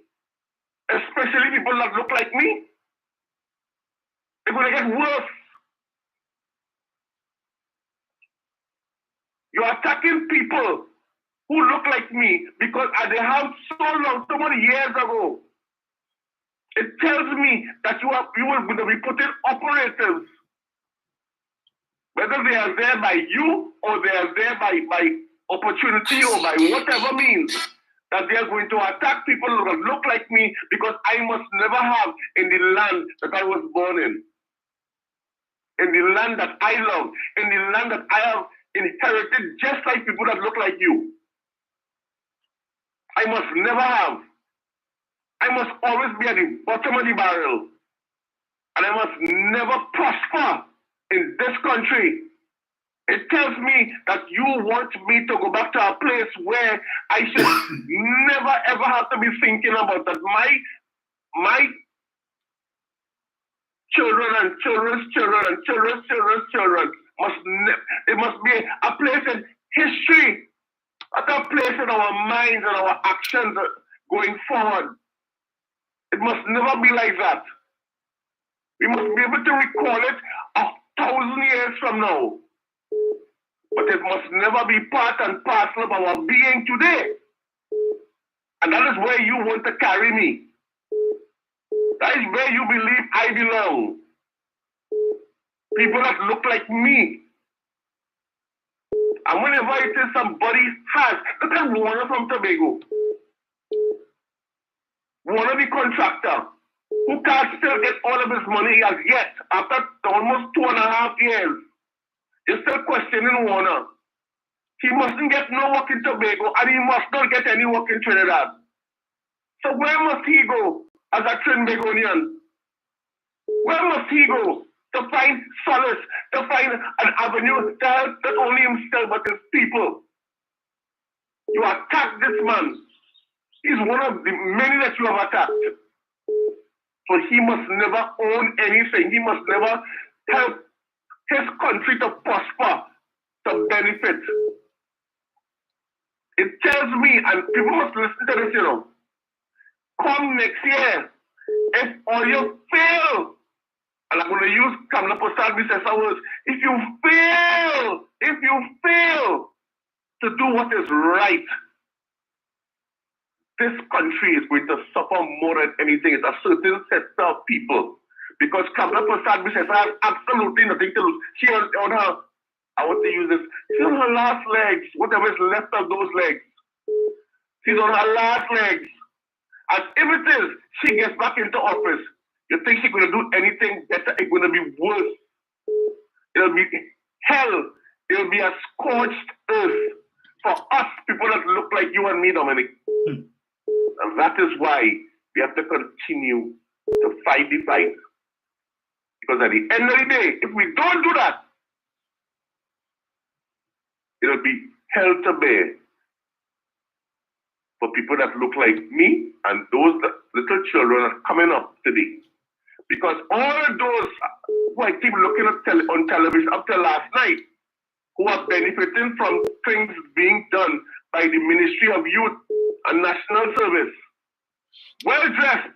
I looked at them in their shirt and tie, young ladies well dressed, who are about to benefit from things being offered by that ministry. It will all go to naught because you're going to say that he have money to continue that. And all those children who are now off the street, who are now about to benefit and to create their own path and create their own future for the betterment of not only themselves and their families, but for the betterment of Trinidad and Tobago. They will all resort to gangsterism and the things that right now are hurting us. Every time I think about this police officer who was shot and the young man now who is before the court, he does not have a clue about the person he shot. He doesn't know anything about him. He just shot him because you know why? He had a gun with ammunition in his hand. If you ask him today, you know anything about that? Somebody shoot and kill and put that family in that state of grief, he cannot answer one question as pertains to that. We have people walking around shooting and killing people. And I have to listen to the UNC boy, were they concerned about crime? Really? You know nothing about that man. You didn't leave Port of Spain to come down to the center to kill that particular man. You know nothing about him. But you send his family into a lifelong eternity of grief. And maybe perhaps pauperism. A lifestyle you never knew before. How many of them have reached that stage? And they're telling the government he ain't doing nothing for the people. They're telling Rowley ain't doing nothing for the poor people. Who's sending us into pauperism? Who is aiding and abetting to send us there? Well, they say back to the future. Who's sending us there? Sending us back into an uncertain future. We have work to do. At the end of the day, all what we're hearing, all what we know, if we don't do what we are supposed to do next year, well, then we're in a lot of trouble. Dominic, you have a great day. You too, sir. Thank you. Caleb, good morning. Down me again. I want to decree over us Psalm 23. God is our shepherd, we shall not want. He has prepared for us a table in front of the enemies we went to see. He has anointed our head with oil. Goodness, and mercy shall follow us all the days of our lives. And Jeremiah 29:11 says, So I know the plans I have for you. The thoughts I hold towards are good thoughts. Thoughts to give you a future, hope and expected end. A prophesied in the atmosphere over every African person, over the PNM, then over your household and everything you own. We will be the next 1%. We're going to have such businesses. We're going to work at kings and queens in this land. No more slaves, but free. We're going to walk upright in the presence of Jesus Christ. We're going to walk erect. Every bondage of slavery is broken. From our head to our feet, we have freedom to move and to be the diamond, and to be the best oil, and to be the best gold. We will be the best. We'll be 1,000 carat gold, not 20, 1,000 carat gold. It must have greatness and potential, untapped potential will come forth. It will come forth suddenly that the enemy wouldn't know where it's coming. We'll be hidden from the enemy. Just name amen. Bye-bye. Thank you.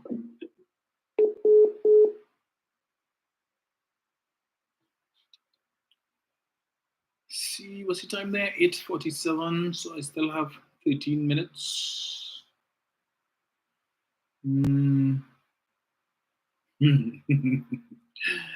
PF Qatar telling Jerome Moses, Trinidad land is in Port of Spain. You vagrant dwelling lovers. Bushy literate beggar. Yes, Jerome. Do you know what was the trade-off? Jerome, do you know the building that Trinidad got? They had Pandey give them a 99-year lease. He gave them a deed of lease. He didn't give them a deed of conveyance. So when you're saying Trinidad land, the land did not belong to Trinidad. You know what's freehold land, Jerome? Now you ain't gonna know about them thing. Because your whole life, all you know is the squat. Right? So you wouldn't know about that. So freehold land means the land would have been owned free and clear by Trinidad, right? Belongs to them forever and ever, amen. But instead, they were given a deed of lease for 99 years. That was in 2001, Jerome. 23 years of that 99 gone, Jerome. What do we have? We have a rundown edifice. All the things all they want to say Trinidad would have do and what they would have built. Where the money was coming from for that? Kamala was going to give it to them when she come back in power. How much she give them between 2010 to 2015? What they do with it? All the time the land there, the thing they all ain't care about that. All they passing it straight, wherever. But all of a sudden, all they're concerned about Trinidad got a building in Port of Spain, prime real estate. You know what that means, Jerome? No, of course you don't know that. You don't know about that, right? You don't know about prime real estate. Because you still, when you hear estate, you just think about mango trees, coconut trees, and stuff. You know, that's what's happened when you do an IQ test and your score comes back brain dead for you. When you were growing up as a child and people used to tell you special, they thought it was because they thought that was a compliment, Jerome. No, it wasn't. That's what it meant. You're an idiot. Your IQ level is below that of normal. Yeah? I mean, probably the Ministry of Education probably tell your parents, hey, there's nothing more we could do for you. This man so dumb he can't even pass for post-primary. Yeah? The ministry and all give up on you. You're probably the first person ever to receive a rejection letter from ALTA. You know what's ALTA? The Adult Literacy Training Association. They said, nah, boy, we can't even help this man, boy. Sorry, sir. Can't help you. Can't help you, Jerome. So what you turn to the only institution or organization that will accept you, the UNC. Because you find your kin there, hey, there's a whole posse all here with the same IQ score, brain dead, no activity showing. That's why every time you try to clean your ears with a Q-tip, you get an echo. Because there's nothing inside there. Empty, vacuous, poor soul, fully nuts. Still waiting for you to tell me what Kamala did, what she offered. Can't tell me, but only pain, I'm on the pain. Come on, man, Jerome, do better than that now. Oh gosh, defend your party. Defend your party. Still waiting. Oh Lord have mercy on this poor soul. Jerome, you're doing a party at the service, buddy. Yeah, asking where is the African business place under the Rowley government? Where you live in? Where you really live in, mate? Now, let me tell you, go and do some research now. You know the Red House project? That 440 million spent to renovate the Red House project that the UNC was going to renovate for 950 million, Jerome? You know what's the difference between 950 and 440? No, of course you don't know that. Not surprised. But of the 440 million that this government spent, you know how much the African businesses get, Jerome? Over 125 million, Jerome. Over 125 million. You ever hear about Lazama Electrical? Guess what? The African owned that. He gets 66 million in contracts. Go and look up REP lifts. Yeah, all of these companies, Jerome. Go and see how much money they get. Do your research now. You're talking about, Manning take away Panchin Bego land and he give it to the Indian businessman. But you had no problem when Kamla took away the land, the 4 acres of land from the Guav Road farmers, the farmers that look like you, Jerome. And they bring in a bulldozer, the people crops, all the yam, the dasheen, the sweet potato, the okras and everything. Bulldozer, keep it up in a corner by a big tree and tell them, hey, you could go and sift through that and see what you could salvage. But this land be given it to the rich Syrian man so he could build a car park, Jerome. A car park for his water park, Jerome. Yeah, that's what Kamla did. But of course, you applauded that, right? Yeah, that's a good thing. Yes, leader. Oh, yes, great leader. Let me kiss your foot. Let me kiss your 7 toes. Yeah, that's you, Jerome. An embarrassment. But you had nothing to say about that. Yeah, that's good. That's good governance, right? Bulldoze the people on and give it to the 1%. For $1 a year, $1 a year. Where you build? You building something to benefit him. So that when you go down there, Jerome, so you can go down, pay a set of money to go down the water slide and go down the pool and come back out and do it again and do it again.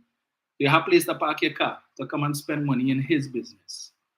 But Dr. Rowley is giving the land to somebody who bring in their own money to spend so that you, the citizens, could benefit. Right? We could benefit from this facility. We can have a world-class state-of-the-art cricket academy, a true cricket academy in Trinidad and Tobago. So when those guys from North America and the rest of the Caribbean come and they want to enroll in the academy, when they come from the airport, they don't have to drive all the way to the Taruba Stadium. They drive out to the airport and within 5 minutes, they reach by the academy, Jerome. But you wouldn't understand that. You wouldn't know about them things. Yeah? You're not too bright. You're fully dense. Yeah, but you're saying, yeah, we have an academy, Brian Lara. So drive all the way down to Taruba. That's making sense to you. And so when you have the cricket academy there, and right across the road, they have the mall. So all those guys, if it's true academy style and you have living facilities, they could just cross the road, go by the mall and spend our money. You understand? During the construction phase, the workers had to eat. So you know what's going to happen? The little vendors who selling their food out of the car trunk, they could come and park up the car there and sell food. But if they want that, they could cross the road and go and patronize the mall, Jerome. Right? They could walk across there, create business, Jerome. But again, you wouldn't understand that. You know nothing about it. You don't know how to run a business. I even say you know how to run chickens. Poor soul. Fully dance. Fully dance. Ah, boy, you poor soul. Poor soul. I'm feeling sorry for you. Look at how much time I've given you to tell me one thing Kamla do.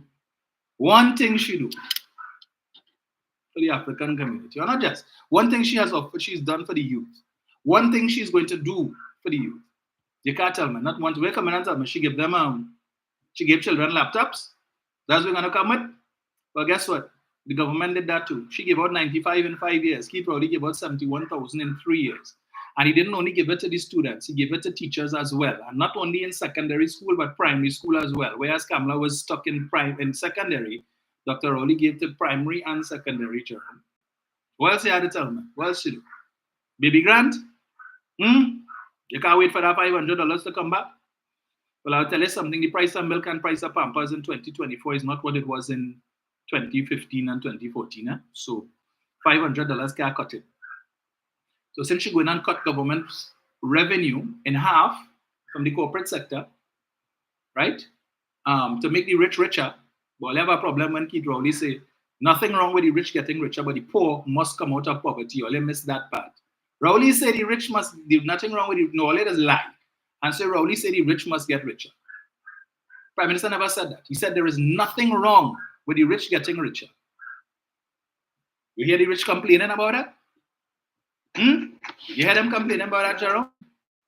Nothing wrong with the rich getting richer, but the poor must come out of poverty. But that part, Ole didn't hear that.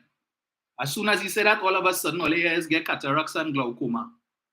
But it had 2020 vision before when he said nothing wrong with the rich getting richer, and Ole twist that up. Bunch of liars. The poor must come out of poverty. And he has been spending money to bring the poor out of poverty. Giving the poor money to start businesses. Not telling the poor, come and let me give you a work. As Kamala talking about, we create jobs and jobs, and we create 55,000 jobs if you put us back into office. She's saying, no, Rowley is saying, I am giving you money to start a business so you could create employment opportunities and teach others how to become entrepreneurs. Show them how you did it. And we will have the facilities there for them to come on board and emulate. So they could work for you for a little bit, train them, teach them, and then let them come and start their own businesses. That is what Dr. Rowley is saying to the Ministry of Youth Development and National Service. That is where he's spending the money, right? Not building hospital and putting hospital beds and waiting for people to get sick, for them to come and lie down in the hospital bed to be a burden to the state. He ain't doing that. Yeah, suffering from high blood pressure, from working long hours, struggling to make ends meet. Saying, look, start all your own business. You determine your paycheck. Nobody writing no paycheck for you. You write your own. The harder you work is the more money you make, and we will give you that support. Kamala is saying that. Kamala is saying, come on, we give you jobs and jobs. That's all she wanted to give them jobs, Jerome. Right? So when they working night and they sweating, blood pressure going up, they ain't eating right, diabetes and all kind of things. Yes, don't worry, we building hospital. Only come and lie down in the hospital bed. And then you get a stroke, you're a burden to your family. You can't work again. So how they supporting you, Jerome? But if you have a business and the business running, the business could generate income to support you and take care of your needs, even if you're not there, Jerome. Even if you're sick, but you ain't gonna understand that because you are part of the waterfront ilk. All you know about is CPEP and URP. Mr. Hawaii from Region 23, bring me here. Yeah, you know what's being debated? Everything good. Everything good. Stupid. Jenny. Yes, I mean, it's unfortunate that people like our Collins can have brother. I don't know if he's really African or not, but he has the slave master name like Jerome Moses. It's unfortunate that on morning, it appears as though that they have a script that have to keep repeating the same things over and over. I don't even think they understand what they just give them to read or even understand what they write.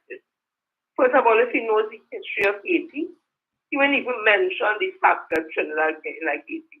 That don't make no sense. Haiti has a history that came back out of enslavement when France was the colonial owners and masters of that piece of land called Haiti. And because Haiti was the first nation in the Caribbean to revolt against the colonial masters, they have been made to pay for it up to this day. They have to be paying back France money for losing business in Haiti due to the fact that Haiti wasn't the king for sugar again, because that is what the colonials was using to build Europe. And because of that, a successive government who has been, it is alleged, put in place to do certain things, Haiti has been the state as it is. But not only that, if you were to look at what's happening in Haiti, you could never consciously, as a human being living in Trinidad, wish your country to come like that. So that tells me the kind of mindset they have. Also, the Trinidad land that you were asking about, the land was here. Why Trinidad didn't do something with it? It has been an eyesore for years for people. This African woman came in, Ms. Deborah Ramsey Moore, as the president of Trinidad, and she saw the wisdom in swapping the land. Because up in Trinidad City there, how much people you will get coming up here to do that type of business? Whereas she take the property and right to road that is close to Hyatt, It's close to the port. It's close to where tourists coming in, that you have the Trinidad headquarters. And the headquarters is not just for PAN. It's going to be leased also business run by Trinidad.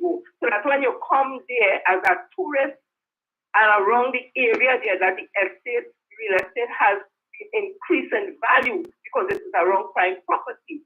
That is what you call leadership and understanding how to do business. And lastly, he asked him about the 3.6 billion. The last time we heard it 2.6 billion. I want him to ask the politically aligned Auditor General, because by her action we can say so, why she's refusing to enter into her account and her report a revenue, not spending it, a revenue of $2.6 billion. Why is she refusing to that? Is it because if she does that, it will make Trinidad and Tobago a deficit only $1 billion? Is it when she doesn't do that? On the other side, it is to make Moody and Standard and Poor's and the IMF downgrade our country. Is that what she's hoping for? And before I leave, I want Mr. Joy Moses to know, in the Auditor General office, based on a case that I was reading out of the Equal Opportunity Tribunal, a lot of racism is happening there.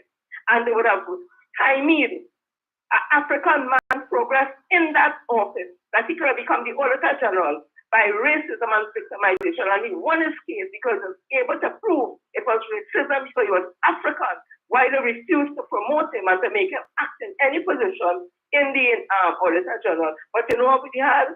From 2015 to now, we had 3 persons of Indian descent, and a proud Indian ancestral name has been allowed to become the Auditor General. Why didn't allow the man with the slave master name? So it's racism. So when I see, in my opinion, based on all the things I said, the Auditor General behaving that way, a woman of Indian descent, I am more inclined to believe that it is a plot, that it has been concocted, and that it has been done to downgrade our country so that it will make it more favorable.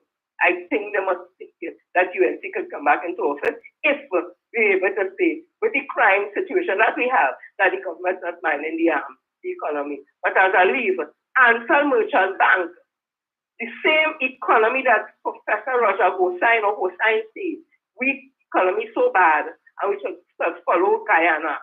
Ansel Merchant Bank have billions of dollars in assets and make millions of dollars in profit just last year. Where these people making the profit from?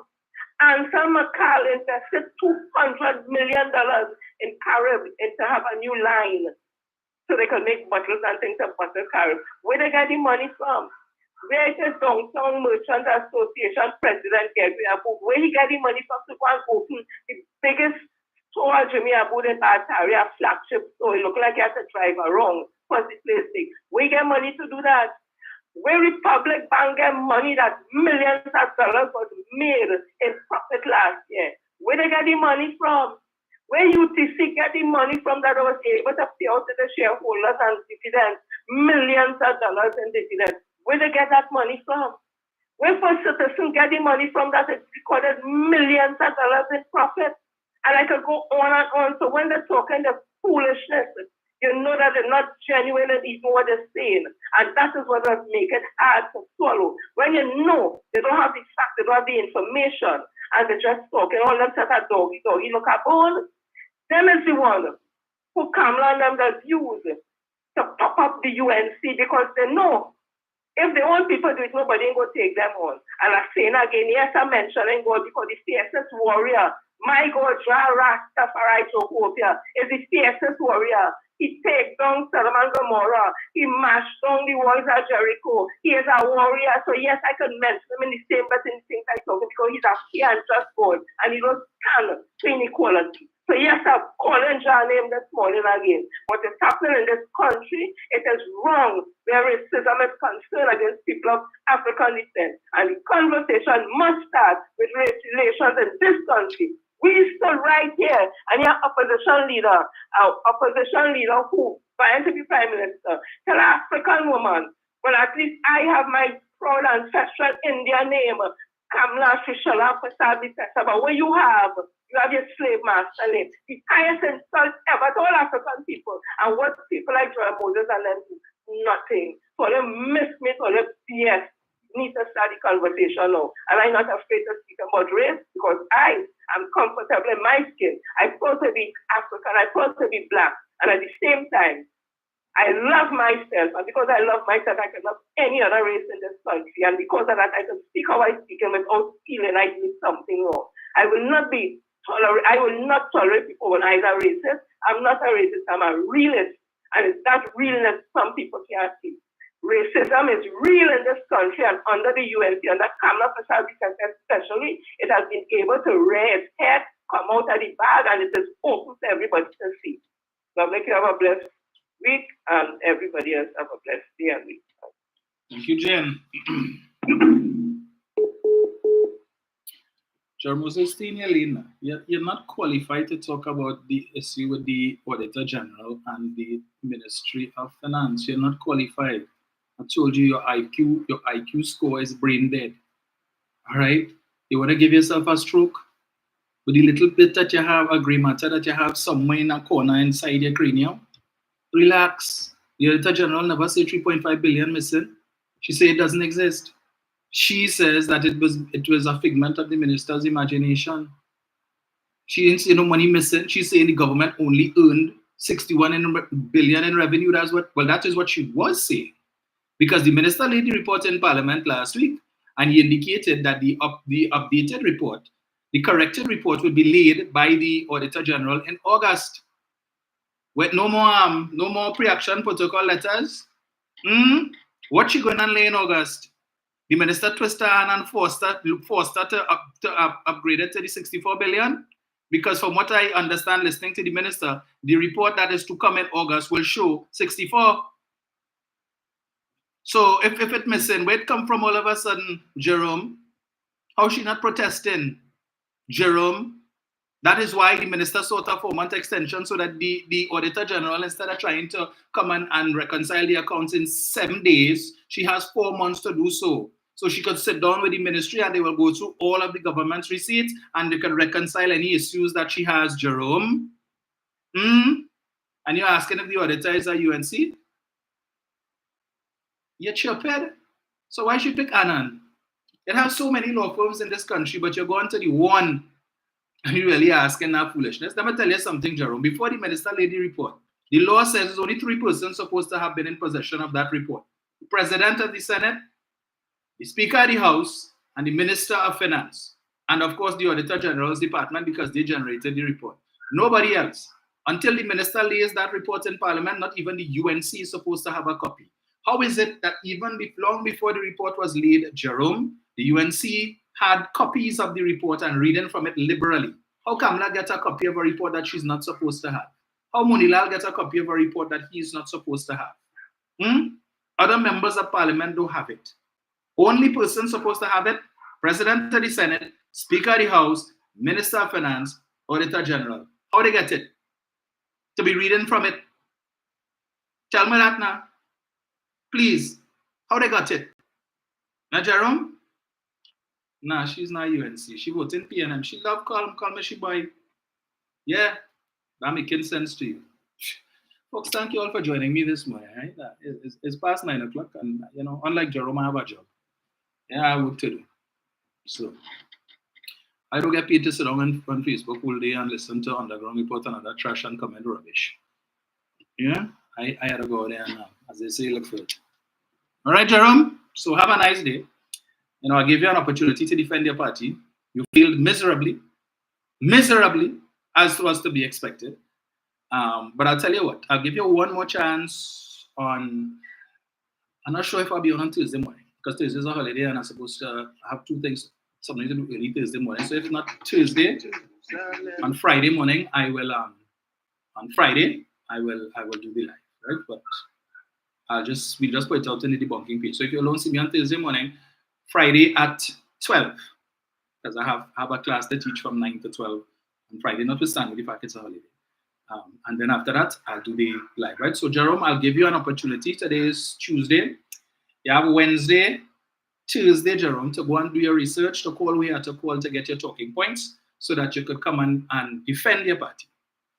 But if you come back here on Friday with the same regurgitation of the garbage that you've been doing today, I'll be forced to block you. right? Because you're not contributing anything constructive. You're not engaging in proper thing. This name calling and who is this and who is that. You're not making no sense. So I'm going to give you another opportunity, Joe. Last opportunity. You have 2.5 days to do your research. Well, 3 days to do your research, including today. Call Professor Misinformation, call Captain Clueless. You could go and listen to the Underground Report. You could go on the UNC page and see if you could find something to defend your party. If you cannot, then that's it. All right? I have to block you. Sorry. I don't normally block, but if you're not making any meaningful contributions, well, then it don't make sense having you here. So, you understand? Or if you want to stay quiet. I know you love to come here and listen to the truth because you could have been listening to the Underground Report, but you come here every morning because you love truth. You just love it. But you like to pretend and pretend. You're fooling me. I don't want to deny you the opportunity, but don't force my hand, please. So don't disappoint me, okay? Come Friday, come with something good, even if it's 1 point. If not, that's it. All right? Now, I'm the only one with the power to block you on YouTube. But on Facebook, if you come to try your nonsense, I'm going to tell you, the admin, they will block you if they haven't done it already. All right? So consider yourself warned. Folks, thank you all so much. And we will chat most likely on Friday. Yeah, 12 o'clock, same place. All right? So enjoy your Saturday, make it a productive.